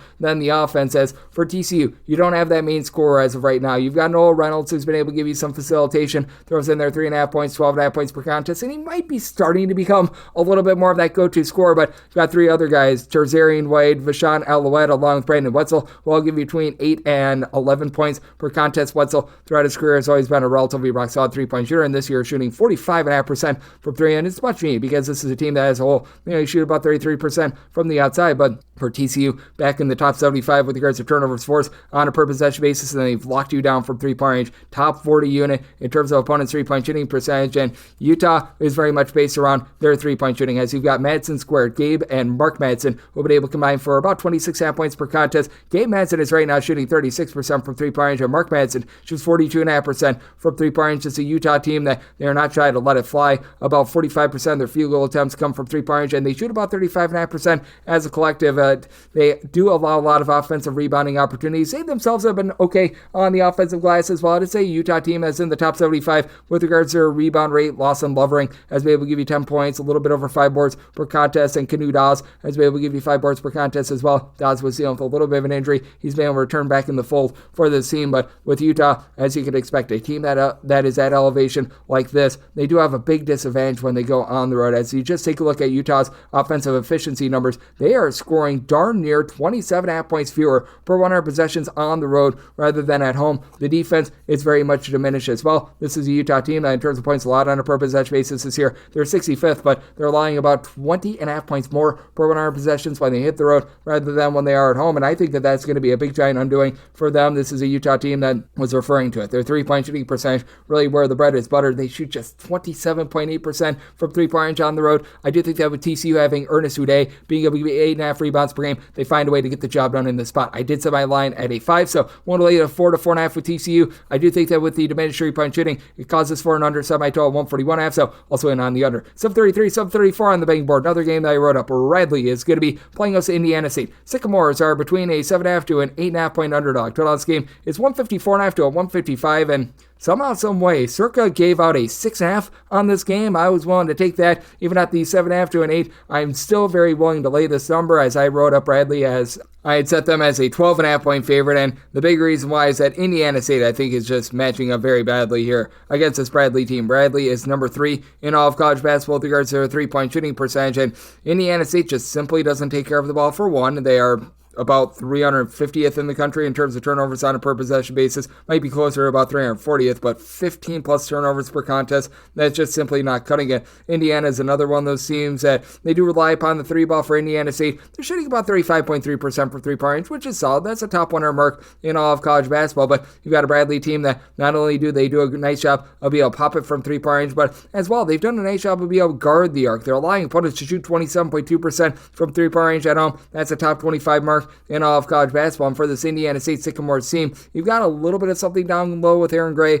being able to give you 6+ rebounds per game. Their rebound rate is actually pretty solid, but they're outside the top 300 in terms of opponents' three-point shooting percentage in road games as well, allowing opponents to shoot 38.1% from three-point range. And this Bradley team is still a top 125 unit in terms of points allowed on a per possession basis. Even though the offense has really been able to ascend, they're still really holding teams down. And you've got 4 different guys, Duke Dean and Zeke Montgomery, Christian Davis, Darius Hannah, or I'll give you at least 10 points per contest. Dean and Montgomery in the backcourt both give you between 14 to 14.5 points per contest. And all 4 of these guys, by the way, all 4 of their top scorers shoot at least 41.5% from three-point range. As a matter of fact, you look at their top 10 scorers, 9 of them have hit at least 1 3. Their lowest three-point shooter in that is Almar Atlason, shooting 36% from three-point range, and Atlason stands 6'8". So that's how much versatility that you've got for this team. Ahmet Jovic is a true 7-footer that's able to give you a little bit of rebounding as well. Indiana State, I think, is going to have a little bit of a tough time with that. And for Indiana State, I do like what Samaje Teal brings to the table. 17.5 points, 4.5 boards, 4.5 assists per contest. He's been able to shoot 36% from three-point range. Additionally, Kamani Doherty has been able to shoot about 42% from the outside. He gives you about 9 points per contest, but again, just turning the ball over 15 times per game, it's just a little bit too much. Couple that with a bad three-point shooting defense, and I do think that Bradley gets the job done in this spot. I wrote up Bradley laying that number, and I did set my total at a 154.5. Do think they get a lot of open looks from 3, but again, Bradley's still a pretty rock-solid defense, and still a team that's well outside the top 175 in terms of total possessions per game. So in on the under, and I'm going to be willing to lay a Bradley, and wrote that one up, wrote this one up as well. This is 735, 736 on the card. Houston plays us to West Virginia. West Virginia is an underdog of 17 points on last game, 123.5 to 124. Now, truth be told, I wrote this up on the opener of 15, but still think that you've got a little bit of runway here with value. I said Houston as an 18-point favorite. I'm going to be willing to lay it. I think that leg number 2 of this road trip, with West Virginia having to go a few days ago to Colorado, is going to take a lot out of them. They're still dealing with the injury to Tucker DeVries. They've gotten Amari Hansberry back out there in the fold, but this is a Houston team that I think is just going to be a complete bulldozer. I'm going to be willing to lay this summer for Houston. They continue to be a top 5 team in the country with their three-point shooting percentage at right around about 41.5%. They continue to be a top 5 defense in terms of points allowed on a per possession basis as well, albeit they are much better at home rather than on the road. So fortunately, this game is at home. LJ Cryer, Emmanuel Sharp, they're both supplying the team with 14 points per contest, and both of these top 2 scorers, they are shooting north of 92% of the free throw line as well. You've got Sharp, who's right now shooting 49% from three-point range, and for this Houston team, among guys that have made at least 1 3 and are giving you at least 4.1 points per contest, every single one of them shoots at least 37.5% from three-point range, and they do this while being one of the top rebound rate teams in all of college basketball. Joseph Tugler, Jawan Roberts being able to combine for about 12.5 rebounds per game. They do a really nice job in terms of being able to generate second chances, a top 25 team in the country in terms of their percentage of missed shots that do result in an offensive rebound. And on the flip side, for West Virginia, this has been a very good defense that has been a rise up, including being number 11 in all of college basketball in terms of opponents' three-point shooting percentage, but I do feel like they've been a little bit charmed with the way that they've left a few guys open this year that have just missed open three-point looks. You've got Javon Smalls come up very big for them, and he might actually be the best player out there on the floor in this game. Milo Suzan on the flip side for the Houston team does a nice job being able to control the game. 9 points, 5 assists, a steal plus per contest, but Small, he does come up big, a little bit over 5 boards, 5 assists, 2 steals, 20 points per contest, shoots about 35.5% from three-point range, and then you've got Jonathan Boom Boom Powell, who's been able to shoot 38% from 3. He chips in there 9 points per contest, but you've got a team in general that is looking for a little bit more out of the ancillary guys. Toby Akani has been able to give 8 points per contest. Joseph Yusufu, coming off of a nice double-figure performance against Colorado, is that duplicable though, because he just has been very inconsistent with all the injuries throughout his career. And Amani Hansberry has really been your lone post presence for the team. He and Eduardo Andre 3000 have been able to combine for about 10.5 or so rebounds per game. This has been a West Virginia team that has been very stout with regards to their defense, but I do feel like the cracks might be there a little bit more with that Tucker DeVries injury, and this being leg number 2 of this road trip, I think is really going to take something out of them. I did set my total at 124. I think that's a low-scoring slobber knocker, as you've got a Houston team that's outside the top 340 in terms of total possessions per game, but I think that you get just enough scoring for the over, so in on the over, and I wrote up Houston laying the number. 737, 738 on the betting board. It is Tennessee, and they're going to be playing out to Georgia. Georgia is a underdog of 10.5 to 11 points. 134 to 135 is your total, and With Tennessee, I made them a 12.5-point favorite. I'm going to be willing to lay the number. Tennessee, still one of the best defenses that you're going to find in all of college basketball. As a fact, they're number 2 in all of college basketball in terms of points allowed on a per possession basis. Now, let's give Georgia some respect. They are number 9 in the country in terms of points allowed on a per possession basis. And if you look in a road/neutral court setting, they have been a top 20 team with regards to points allowed on a per possession basis. I think that the turnovers are going to be very costly to them, though, because Georgia is well outside the top 250 in terms of ball security. They're turning the ball over 13.5 times per contest. Now, they do a really good job of being able to block shots down low as well, as you've got Asanuel, who's giving you a block, a steal per contest, north of 6 rebounds per game, north of 15 points per game to be able to really lead the way for this team. And then on top of that, you bring back Deshaun Montgomery. He was out towards the beginning part of the season. He and Dakota LaFew were teammates over at Mount St. Mary's 8 seasons ago. They've been able to combine for just under 24 points per contest. You've got LaFew right now shooting 39% from 3. Montgomery only about 25% from 3-point, but has helped in terms of being able to generate some more turnovers, give you a little bit more ball security in general. But it has been a little bit of a rudderless bunch at the point guard spot. Silas Demery has been able to give you about 3 assists per game, 12 points per contest, and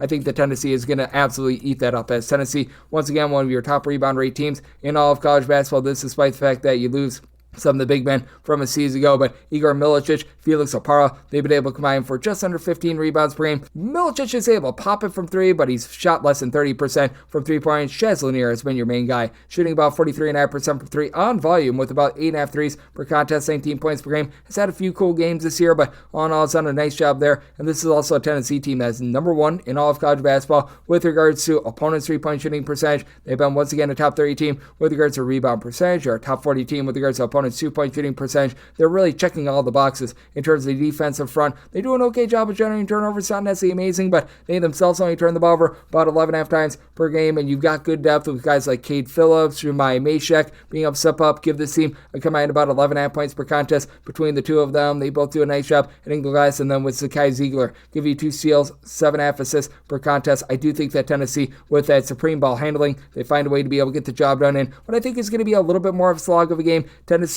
has upped their tempo just a little bit over the last few seasons. Georgia obviously playing some better defense. Right now, I said I told 134.5, so seeing the 135s pop up, I would rather have a 135 under rather than 134 over, so in on the under and willing to lay with Tennessee. 739, 740 on the betting board. Loyola Chicago plays us for Rhode Island. Rhode Island is an underdog of 5.5 points out on scheme between 145.5 to a 146, and for Loyola Chicago, can only make them a 2.5 point favorite. I'm going to be willing to take the points with Rhode Island. Now, Rhode Island has been a little bit charmed to begin the season, to say the least, and I feel like we're starting to see a little bit of regression here as they've started off 2-2 in Atlantic 10 play after being a bulldozer outside the conference. But I do think that Sebastian Thomas is the best player in this game. 18.5 points, 6 assists, 2.5 steals per contest, all while shooting in the mid-30s from 3-point. It's a Rhode Island unit that has been really good at getting to the free throw line as well. And Loyola Chicago outside the top 250 in terms of fouls committed on a per possession basis, as this is a Rhode Island bunch that they're in the top 10 in terms of free throw attempts per game. Now, they only shoot about 71% of the free throw line. It's not great, it's not terrible, but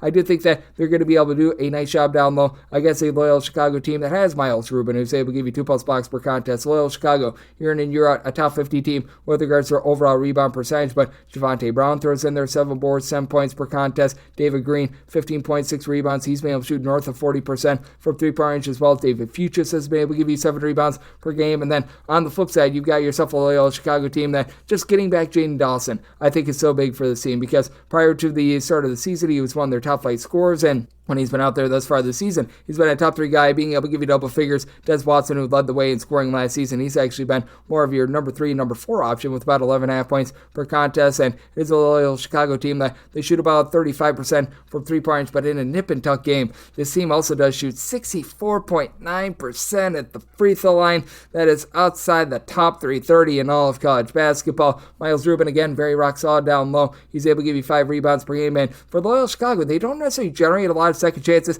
They just prevent you from getting those second chances as well. They've been one of the better defensive rebound rate teams in all of college basketball, but they're outside the top 250 in terms of opponents' 3-point shooting percentage as well. They're allowing opponents to shoot north of 35% from 3, so even though you do have a guy like a Sheldon Edwards that shoots 39% from 3, I think that Rhode Island remains lively in this game. Do you think that this is going to be a little bit of a lower scoring battle as well? Loyola Chicago typically outside the top 200 with regards to their points allowed on a per possession basis, and Rhode Island, a top 10 team with regards to guarding the 3-point arc. So sub I total 144.5 in on the under, and we'll take those points with Rhode Island. Set them as a 2.5-point dog. 741, 742 on the betting board. Illinois State on the road against Drake, and the Drake Bulldogs are a 9.5-point favorite. So this game is 124.5. We'll take the points with Illinois State, set them as a 7.5-point underdog. Illinois State has really just been disrespected all season long. They had that less than tremendous effort against Evansville last week, but past that, the team has been able to get the job done at pretty much every single stage. And for Illinois State, this has been one of the best three-point shooting teams in the country. They are shooting north of 40% as a collective top 10 team in the country with that regard. And a big reason why is Johnny Kinzinger, 14 points per game, shoots 41.5% from the outside, 90% the free throw line, 3.5 boards, 3.5 assists per game. And then Chase Walker has been rock solid for the team down low, give you 6+ rebounds per game. As Illinois State, they do leave something to be desired with regards to their defense. They're outside the top 200 in terms of points allowed on a per possession basis. They're outside the top 200 in terms of 3-point shooting percentage defense, and they're about 300th in the country in terms of 2-point shooting defense, but they do a nice job of not allowing a lot of second chances. Illinois State, a top 25 team in the country in terms of percentage of missed shots by an opponent that does not result in an offensive rebound. They do not let you get second chances. Thanks to Walker doing a nice job down low. Ty Pence has been able to give you about 8.5 points. She said relatively well from 3-point. She throws in there about 4 boards per contest as well. But Landon Wolf shooting 41% from 3. Jack Doherty shooting 49% from 3-point. And both of these guys give you about 7.5 points per contest. I think is big against a Drake team that they really have a monopoly on being able to generate turnovers. In terms of turnovers forced on a per possession basis, this is a top 30 unit in the country, and they've done a nice job locking down from 3. Unlike a lot of these teams that generate turnovers and they don't guard the 3-point arc, they're allowing opponents to shoot only about 30% from 3, but also leave themselves a little bit vulnerable on the offensive side of things. They're outside the top 225 in terms of being able to protect the ball. Bennett Stewart says it all. 17 points, 6 assists, 2.5 steals per contest. He only shoots about 29.5% from 3-point. Mitch Mascari has been able to shoot 45.5% from distance, 11 points per contest, but he is truly the lone guy on the roster that shoots about 31.5% from 3-point, albeit he takes the lion's share of the 3-point shots for the team as they look to go quite a bit more inside with having Daniel Abreu throw in there 11 points per contest. Cam Anywoo as we will give you about 6 boards, 9 points per game as well. But I do take a look at this spot. I do think that Illinois State good to be able to hold in there. It's a Drake team that's been rock solid with regards to their defense. They really slow things down. They're outside the top 300 in terms of total possessions per game, but I think that Illinois State finds just enough here to be able to hang in there. I set my total 127.5. I'm in on the over and the points with Illinois State. 743, 744 on the betting board. It is Colorado playing us to Cincinnati. Yes, we are into Cincinnati. It's on to being a 2.5 to a 3-point favorite, and your total on this game, it is between 134 to 134.5. So Cincinnati is a 3-point favorite. At 2.5, I'm willing to lay it with Cincinnati. Colorado has a really nice home court advantage, but what's not nice about them being outside the top 275 in terms of protecting the ball. This team has been turning the ball over darn near 14 times per contest. This despite the fact that I like what Julian Hammond brings to the table, 14 points, 3.5 assists per contest, and he's shooting north of 40% from 3-point. Just Colorado team that as a whole, they shoot about 43.5% from 3-point, and obviously, they've got some pretty sizable home and road splits. They do a nice job keeping you off the offensive boards as they've only been allowing about 9.5 offensive rebounds per game. But this is a Cincinnati team that continues to be in the top 25 nationally with this regard, and they just have stronger guys in general. Because for Colorado, you got someone like Elijah Malone who's been able to give you 10 points, 3.5 assists per contest, and with him being 6'10", he's able to give you some versatility. He shoots about 33% from 3-point range. You've had Andre Iguodala give you about 5 boards, 11 points per contest, and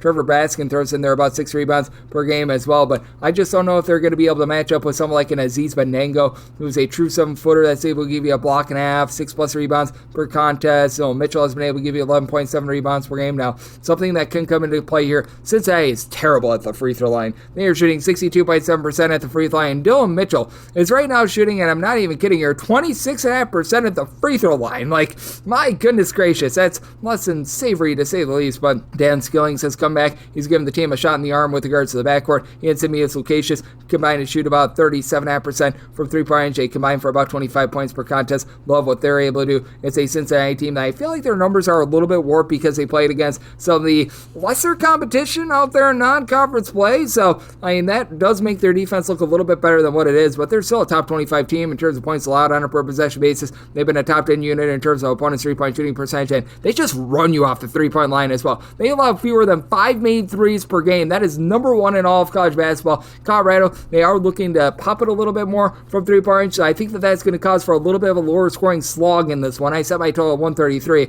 I'm in on the under. And Cincinnati willing to lay up to 2.5 with them. 745, 746 on the betting board. Denver plays us Omaha. Omaha does find themselves as a 4.5 to a 5-point road favorite. Turn on this game 149 to 149.5. Said Omaha as a 4.5-point favorite. This opened up at 4. Personally, I'm seeing a few 4s out there as well. I would rather lay a 4 rather than take a 5. I'm going to do everything possible to lay a 4 because with the Samford team, they just have not been good. I wish I could put it any other way, but they're outside the top 250 in terms of both points scored and points allowed on a per possession basis. And for Denver, they just have absolutely no rebounding whatsoever. True 7-footer Isaiah Carr was looking rock solid to begin the year. He was giving the team 7.5 points, 5 rebounds per game, but he's been out really since Thanksgiving. He's missed the last 13 or so games, so now you're having to rely upon the guys in the backcourt. DeAndre 3000 Craig has been able to give you about 13 points per contest and shoots 42.5% from 3. Isaiah Adu Ankara has been able to shoot about 45% from 3. He supplies you with 9 points per contest as well, but even though this Denver team does shoot about 35.5% from 3-point,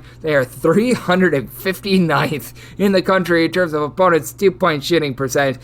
That's been less than tremendous, to say the least. Denver plays at elevation, so obviously they get a little bit of a boost with their defense at home, and they've been legitimately a top 50 team with regards to opponents' 3-point shooting percentage. They cut you off there, but this has been a Nebraska-Omaha team that all of a sudden has been able to play a little bit more defense here in Summit League play, as you've been able to have one main guy that has been able to do a nice job down low, being able to supply this team with 15 plus points, 7 plus rebounds per game in Markel Sutton, and he should be able to win the game down low. But Lance Waddles has been able to give you about 2.5 assists per contest. He and J.J. White have sort of been tandem point guards to be able to help run this offense for this Omaha team. They have been able to find quite a bit of production as well in terms of just being able to turn to more of the bench as well, because for Omaha, you don't actually have those top flight scores. Tony Osborne is able to give you 11.5 points per contest, shoots 36.5% from 3-point range, but now you've got Jashawn Glover, who's able to give you about 6 points, shoots 38.5% from 3-point range. You've been able to get that similar 38% 3-point shooting out of Cameron Thomas, 6'8" combo player. Like, these guys have really stepped up for this Omaha team, who's only turned the ball over about 11.5 times per contest, and for Omaha, they just have been pounding nails on the offensive side of things. Defense is still outside the top 225 in terms of points allowed on a per possession basis, but this is an Omaha team that has scored at least 75 points in now each of their last 5 games.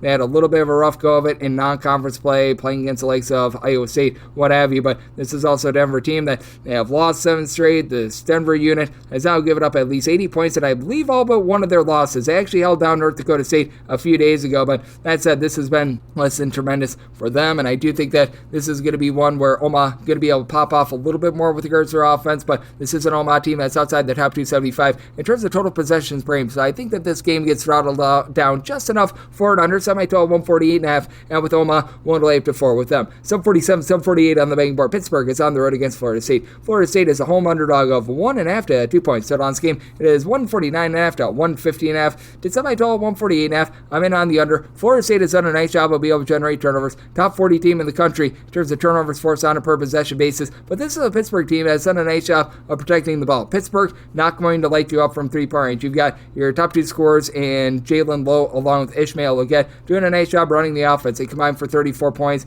3.5 steals per contest. They do combine for about 5 turnovers per game. That's a little bit of an issue, but neither of these guys shoot above 32% from 3-point range. Your top scorer from 3-point range was actually Damian Dunn. He's been out for quite a while, and I think that his season is done, but Cam Corin, who comes over from Florida State, ironically enough, he's been rock solid down low, give you about 11 points, 6 rebounds per game, as Pittsburgh has been a relatively solid team on the glass. They're a top 150 team with regards to their rebound percentage, and they've been able to do a nice job of keeping things relatively calm on the interior as well. They do a little bit from 3-point range. They're allowing opponents to shoot in that neighborhood about 32% from 3-point range, so they're within the top 175 with that regard, but they're outside the top 102. But this is also a Florida State team that sometimes they find the propensity to gamble a little bit too much for turnovers outside the top 125 in terms of home opponents' 3-point shooting percentage at 32%. Ironically enough, this goes way northward on the road. They only allow opponents to shoot like 26% from 3-point range when they're at home. But for Florida State, even though they've got a lot of depth, I don't know if it's necessarily great depth. Jameer Watkins is by far your best player. 18 points, 4.5 assists, shoots about 33% from 3. And Malik Ewan, who was rated by JUCORecruiting.com as the number 1 junior college transfer in the country for this cycle, 14 points, 7.5 rebounds per game. Outside of that, you've got a lot of guys like Chandler Jackson, Daquan Davis, Taylor Bull-Bowen, Justin Thomas. These guys that average between about 6 and 9 points per contest. Not really a ton of 3-point shooting outside of Thomas, who shoots 43.5% from 3-point range. It's a Florida State team that has done a nice job just creating a little bit of havoc with regards to the turnovers, but on the interior, outside the top 150 in terms of opponents' 2-point shooting percentage as well. To the credit of Florida State, not bad at taking care of the ball, not necessarily amazing at taking care of the ball. And for Pittsburgh, you still have guys like Guillermo Diaz-Graham doing a nice job being able to get some shot blocks. He and Zach Austin are a big reason why this team has been a top 75 team in terms of shot blocking, and I do think that that's going to be just enough for Pittsburgh to get the job done on the road. Did set my line at a 2.5, wanted to lay up to a deuce with Pittsburgh, and set my total 148.5 with the lack of 3-point shooting from really both of these teams. I'm in on the under to go along with Pittsburgh. 749, 750 on the betting board. SMU hits the road to face off against Virginia. Virginia does find themselves as a home underdog of 6 to 6.5 points. 134.5 to 135 is the total, and did set my total 132.5. I'm in on the under. This is an SMU team that is playing pretty harebrained and frenetic. If you look at total possessions per game, this is an SMU team that is right now clocking in the top 40 in all of college basketball. And shock, surprise, surprise, out of 364 D1 teams, guess who's checking in at 364th? You guessed it, Virginia. So I do like the under. I set my total 132.5. I think that's going to take SMU a little bit of time to be able to figure out this Virginia team, but I just don't think that Virginia is good enough to be able to cover this game. I set my line at a 6.5. I'm not willing to go past the 6, but I'm willing to lay the 6. With this SMU team, they've been very solid at being able to find a way to get to the free throw line, top 35 team in terms of free throw attempts per game, and then you've got just much more size down low to be able to win that battle, as Matt Cross has been your main rebounder with about 8 boards, 11 points per contest, but Samat Yedoglu has come over from Turkey. He's been able to give you some boards, a block per contest. This team shoots it really well from 3-point range as well, shooting about 38.2% from 3. Now, SMU outside the top 300 in terms of opponents' 3-point shooting percentage as well. That's a little bit of an issue, but Kevin Miller, I refuse to call him Boopy because that's a strange name to say the least. So Kevin Miller, along with Chuck Harris, have been able to combine for about 27 points per contest. Miller is able to give you about 6 assists, a steal and a half per contest. With Chuck Harris, he's been able to shoot north of 47% from 3-point range as well. And then you got something like a BJ Edwards who shoots 47% from 3. Cross himself also shoots about 37% from the outside. This is a Virginia team that has been much better with regards to their defense when they've been at home rather than on the road. It's not quite to the extreme of last year where they were giving up more than 22 points more per 100 possessions on the road rather than at home, but this is still a Virginia team that they are allowing in that neighborhood about 20 points fewer per 100 possessions at home rather than on the road, but they're just 173rd with this regard. You've been able to get some good facilitation out of Andrew Rhode, who's come in for this Virginia team. He's been able to give out multiple assists per contest, has really progressed from where he was a season ago, and then Isaac McKinney is a sharpshooter shooting about 44% from 3-point range, and Rhode shoots 43% from 3. Surprisingly, this has been a top 75 unit with regards to opponents' 2-point shooting percentage, and Elijah Saunders has really been able to step up big for the team. 12 points, 5 boards, shoots about 35% from 3, while Jacob Kofi stays about 6'10". He's able to pop it from 3. Doesn't do a great job there, but a block, a steal, 8.5 points per game, but it just feels like a lot of misfit pieces. And TJ Power, a former top 25 recruit, still only giving the team like 2 points per contest, just has not been able to step up for them in general. With Virginia, they are not generating the same amount of turnovers that they did a season ago as well, so I do think that SMU is not going to be under too much duress. They're going to be slowed down, but I do think that they execute their offense well enough to be able to get the job done in a lower scoring slog. Set my total 132.5. I'm in on the under, and I'm willing to lay up to 6 here with SMU. 751, 752 on the betting board. Purdue is on the road against Washington, and Washington is a home underdog of 7 to 7.5 points. Total on this game between 146 and 146.5. Set my line at 5. I'm going to be willing to take the points with Washington. Washington's backcourt appears to be getting a little bit better, and I think going back to the great state of Washington is going to be big for them because that road trip that they took out to the Midwest was a little bit less than savory, and you've got great Osabor, who can be a great in this game. 14 points, 8.5 boards, 2 steals, 3.5 assists per game. He's shot it horribly from 3-point range, but Tyler Harris is actually shooting 45% from 3-point range for the team. He's been able to give the team 12 points per contest.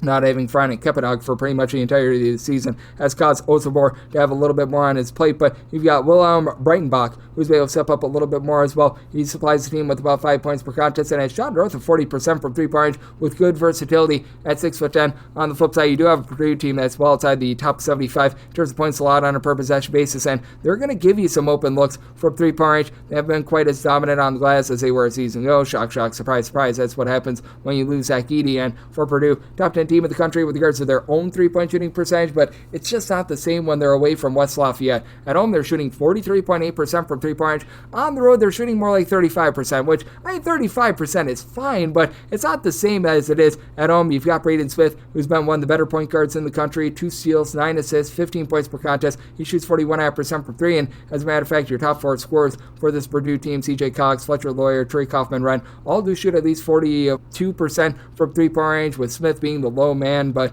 for Kaufman-Renn, even though he has a lot of versatility, 17.5 points, 6 boards per contest, this interior defense just not where it was a season ago. Teams are making north of 52% of their shots from inside the arc. That's outside the top 250 nationally, and outside of Fletcher Lawyer, who gives you 14 points per contest, he, Smith, and Kaufman-Renn. Nobody else on the team gives you north of 6.5 points per game. Not having Daniel Jacobson has caused for some depth issues. Miles Colvin, Cam, and Heidi need a little bit more there, and I do think that with Washington having Zuni all starting to step up a little bit more, that they find a way to stay within the summer. This is also a Purdue team that's well outside the top 275 in terms of their total possessions per game, so they're looking to play relatively slow and controlled. And for Washington, they have been outside the top 100 with regards to points allowed on a per possession basis, but the one place where they've shined, they're allowing opponents at home to shoot just 23.5% from three-point range. That's the top 10 mark in all of college basketball. So they make by a total of 145. I'm in on the under and the points with Washington 753, 754 on the betting board. Oklahoma plays us at Texas. Texas is back to being an underdog of 2.5 points total in this game, between 149 to a 150, and did something total of 144.5. I'm in on the under. This is a Texas unit that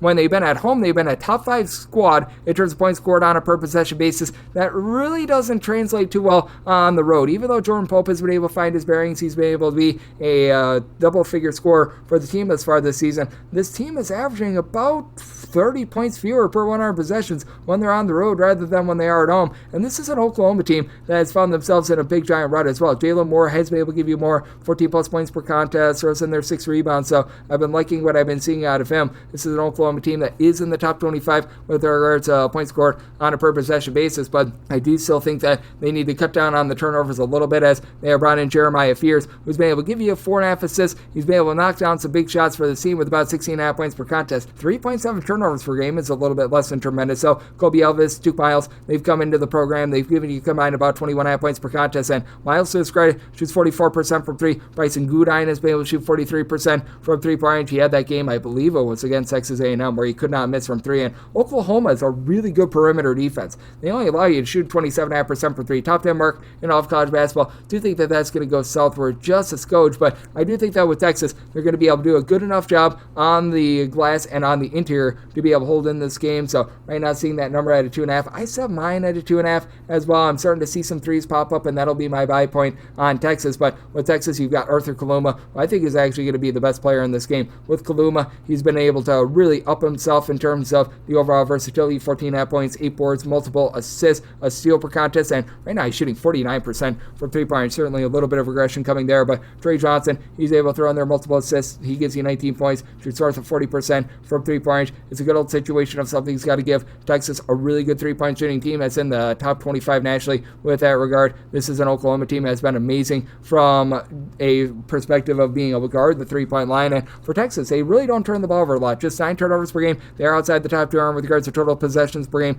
Neither of these teams play super duper up tempo, so I do think that you get a middle of the road game with regards to scoring. Set my total 144.5 in on the under, and with Texas at a 3+, I'm going to be willing to take those points. This is the last game on the normal Las Vegas betting board before we hit the extra games. 755, 756. It is UNLV. They play us at Utah State. Utah State is a favorite of 4.5 to 5 points on the road. So this game is 149 to 149.5. I wrote up the under. I set my total 144.5. UNLV is outside the top 315 in terms of total possessions per game, and they take on a Utah State unit that they've been doing a very good job of being able to find scoring from the inside. With regards to their 3-point shooting on the road, though, they're shooting only about 32.5% from 3-point range. They had that game against Boise State where neither team commits from 3-point range. I think that you see a little bit of regression off of that. Ian Martinez made some fouls off. These guys have been tremendous in the backcourt, combining for 33 points per contest with Martinez. He does shoot 35% from 3, fouls off more like 47% from 3-point range. And Carson Templin, the guy has a little bit of size and versatility. He shot north of 40% from 3, about 10 points per contest, but this team really does it on the interior. They're a top 15 team with regards to their 2 points shooting percentage with Uba Serse, the big man down low, giving you about 7 points, 4.5 rebounds per game. Also, though, shooting about 59% of the free throw line. That is a little bit of a kryptonite that you got with this Utah State team. We saw that on display over the weekend. They're outside the top 160 with regards to their free throw shooting percentage, as your big men in Templin, along with Gasterse, can't shoot free throws to save their lives. Now, Dexter Cano shoots 80% of the free throw line. Martinez shoots like 91% of the free throw line, but that could be a little bit of an issue for this team moving forward. And then on the flip side for UNLV, Deaton Thomas has been really good from the outside. He's been really leading the team in darn near everything right now with about 4.5 assists, 16 points per contest, shoots 39.5% from three. And this is a team that does a nice job from three-point range. Top 35 team in the country with regards to their three-point shooting percentage. Jalen Bedford, Jaden Headley, these two guys have been able to combine for about 23 points per contest. Both of these guys have been able to shoot north of 41% from three-point range. And with Headley, he spent a little bit of time on the sidelines towards the beginning part of the season. He has come back and he has scored at least 9 points in all but one of the 11 games that he's played in thus far this season. So he's been pretty consistent with that regard. I don't think that he's broken 20 this season, but always gives you good effort there. Just was expecting a little bit more of Jalen Hill. Comes in from Oklahoma. He's been fine in terms of his versatility. A little bit over a steal, 7.5 points, 4 rebounds per game. But I mean, for being a starter over at Oklahoma a few seasons ago, expect a little bit more there. UNLV not necessarily the strongest on the glass. Jeremiah Cherry is a lone guy on the roster that gives you north of 4.2 rebounds per game with about 4.5 boards per contest. But they still have been able to make do with that regard. They just don't grab a lot of offensive rebounds. That's outside the top 225 in terms of percentage of their missed shots that result in an offensive rebound. But UNLV, a top 150 team in terms of being able to generate turnovers, do think that this game turns into a little bit more of a slog. And both of these teams have been a little bit testy with regards to their three-point shooting percentage, especially UNLV. But Utah State has not been the same offensive team on the road. So Rhode up the under, and with Utah State, made them 2.5 point favorite. We'll take those points with UNLV. Now we have the extra games. The normal betting board picks are complete, but there are some extra games today, so we go into the bonus. 306-541, 306-542. Lehigh is on the road against Boston U. Boston U, a 3.5 to a 4-point favorite total on this game, 131 to 131.5. I wrote this game up, and I am in on Lehigh. I think that they win this game outright on the money line. As for Lehigh, this has been a team that's been well outside the top 250 in terms of points allowed on a per possession basis. Offense leaves something to be desired, but you know it leaves even more to be desired. Boston U, with regards to their backcourt players, Boston U is outside the top 325 in terms of ball security. They are 310th in the country in terms of points scored on a per possession basis, and their opponent's three-point shooting percentage is in the bottom 25 in all of college basketball. So you've got a lot that's going on there, and Lehigh is by far the best player out there on the floor, as you've been able to get supreme production, about 18 points, 5 boards, a little bit over a steal per contest out of Keith Higgins, who's right now shooting 43% from three-point range. Tyler Whitney-Sydney, a good number 2 option with about 12.5 points, 3.5 rebounds per game. They don't have any rebounding down low after Dom Perlin left the program, but that said, Hank Alvaney is a 6'9" big man that they've been looking to a little bit later on here towards the season, and he's been able to do a rock-solid job recently. He overall for the season is averaging right in that neighborhood about 5 rebounds per game, but he's been able to give this team 6+ rebounds, and now 5 out of the last 6 games that he's been playing in, so I've been liking what I've been seeing there. And for Boston U, Otto Landrum, who was one of their top rebounders last season, dealt with an injury to begin the season, and now he's starting to find his sea legs. He's back up to about 4 rebounds per contest. You've got Corona Anderson, Michael McNair in the backcourt combining for about 23 points per contest, and Aaron McNair has been able to shoot 45% from three-point range. But that said, this is a low-tempo team that's outside the top 275 in terms of total possessions per game, and they turn the ball over 14 times per game, with Miles Brewster, who was their top scorer last year, down to their number 3 option, shooting less than 27% from three-point range. I think that Lehigh finds way, gets the job done outright on the money line. This also with a Boston U team that is about 353rd in the country with regards to their free throw shooting percentage at 62.7%. So I like Lehigh outright on the money line. I think they're in for a slog. Lehigh outside the top 275 in terms of total possessions per game, so in on the under as well. Semi-total at a 129. 306-543, 306-544. Army plays us a Lafayette. Lafayette is a underdog of a point. Total on this game is 137, and with Lafayette, I did set them as an underdog of 3.5 points. I'm going to be one to lay with Army. Army has had Jalen Rucker come back after he missed all of last season, and this guy has been tremendous. He has been able to supply the team with north of 18 points per contest. Josh Scovins, good versatility, 3.5 assists per contest out of Rucker, with Scovins more like 2, but he throws in there 16 points per contest to help out as well. And then 6'8" AJ Allenpatch has been very rock solid for the team down low as well. A little bit over 8 boards. He's able to throw in there about 11 points per contest. It's a little bit of a top-heavy Army team, but an Army team doing the little things just a skoge better this season. It is an Army team that they are very vulnerable from three-point range. They do allow opponents to shoot north of 33.5% from three-point range, but it's not like this Lafayette team has anyone that's really going to go out there and light you up, as there are holes greater than some of its parts team. They do have a big man in Justin Vanderbilt, that's 7 feet tall. Transfers on in from Boston College, 12 points, 6 boards, 2 assists per contest, so love what he's able to bring to the table. And then Alex Cholkin has been able to give you about 11 points per game. This for a team that they shoot about 34% from three-point range. Cholkin has shot north of 50% from three, and Andrew Phillips shoots about 40% from the outside as well, but they've been dealing with an injury to Devin Hines throughout much of the season. It's a Lafayette team that they play super slow and controlled. They're outside the top 250 with regards to total possessions per game, and they do a nice job protecting the ball themselves.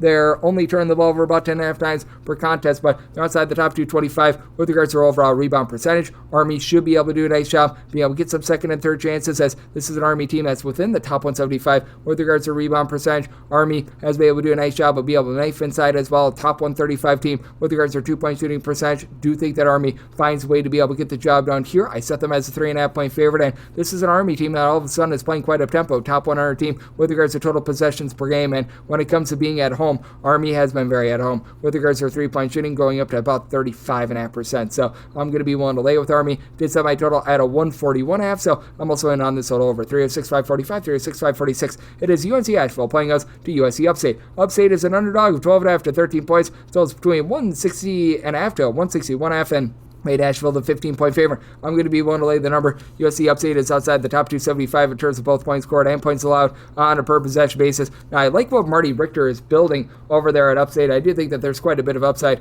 with this team. That said, you just need to get a little bit of help around Mr. Dean. His first name is Mr., his last name is Dean. He's been able to supply the team with about 16 points, 2 steals, just doesn't really pop it from three-point range. And for USC Upstate, their top 7 scorers, they've got one guy that shoots above 29.5% from three-point range. That'd be Carmelo Adkins, who's been able to give you 10.5 points, 4.5 rebounds per game. It's a little greater than some of its parts team, as you don't really have anyone that sees meaningful minutes as above 6'6". Nick Book, as a freshman, at 6'8". He's starting to get a little bit more playing time, but you really just don't have a lot of size there. As a result, this has been a team that's been outside the top 150 with regards to their overall rebound percentage. This is a team that's really given it up from the interior as well. They're outside the top 350 in terms of opponents' 2-point shooting percentage, and that's where UNC Asheville, I think, is going to shake and bake. This is an Asheville team that's actually been a top 75 unit in terms of opponents' 3-point shooting percentage, and for this UNC Asheville team, they've got a lot of guys that are able to go bombs away from the outside, as you've got Jordan Marsh, who's been your main man with about 16.5 points per contest. He defers to everyone else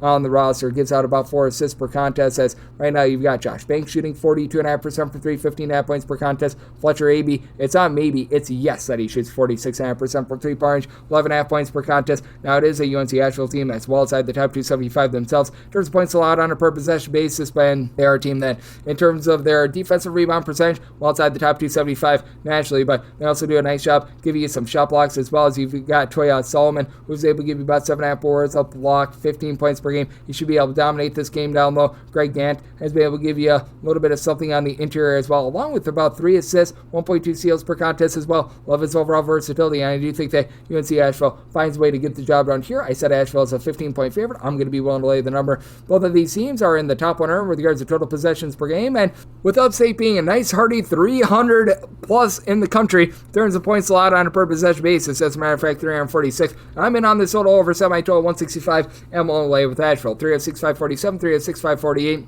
Charleston Southern is on the road facing off against Winthrop. Winthrop is a 10.5 point home favorite. Total on scheme between 159.5 to 160. Semi-line of 9. I'm going to be willing to take the points with Charleston Southern. I think that Salle Nimbley is doing a very good job with this program, as a decade ago he was actually one of the star players in the backcourt for Charleston Southern, so he knows all about this Buccaneers program and has been able to get a lot out of Tajay Kelly, who's been able to give you 19.5 points, 8.5 boards, shoots 39.5% from 3-point range, and then RJ Johnson has done a nice job being able to dish it out. He and Davion Bailey have been able to combine for about 8 assists per contest. You get from these two guys to combine about 29 points per game, and Johnson is shooting 38.5% from 3-point range. Other than your top guys, Not a lot from the outside. This has been a team that, as a whole, has only been able to shoot about 31.5% from three-point, and they themselves leave themselves vulnerable from the outside. They're outside the top 275 in terms of both opponents' two-point shooting percentage and opponents' three-point shooting percentage. The problem for Winthrop is they're just not getting good, clean offense going. You've been able to get a lot down low out of KJ Doucette along Colton Telford. These two guys have been able to combine for about 14 rebounds per game and 30 points between the two of them, but this is a unit that they shoot 31% from three-point range.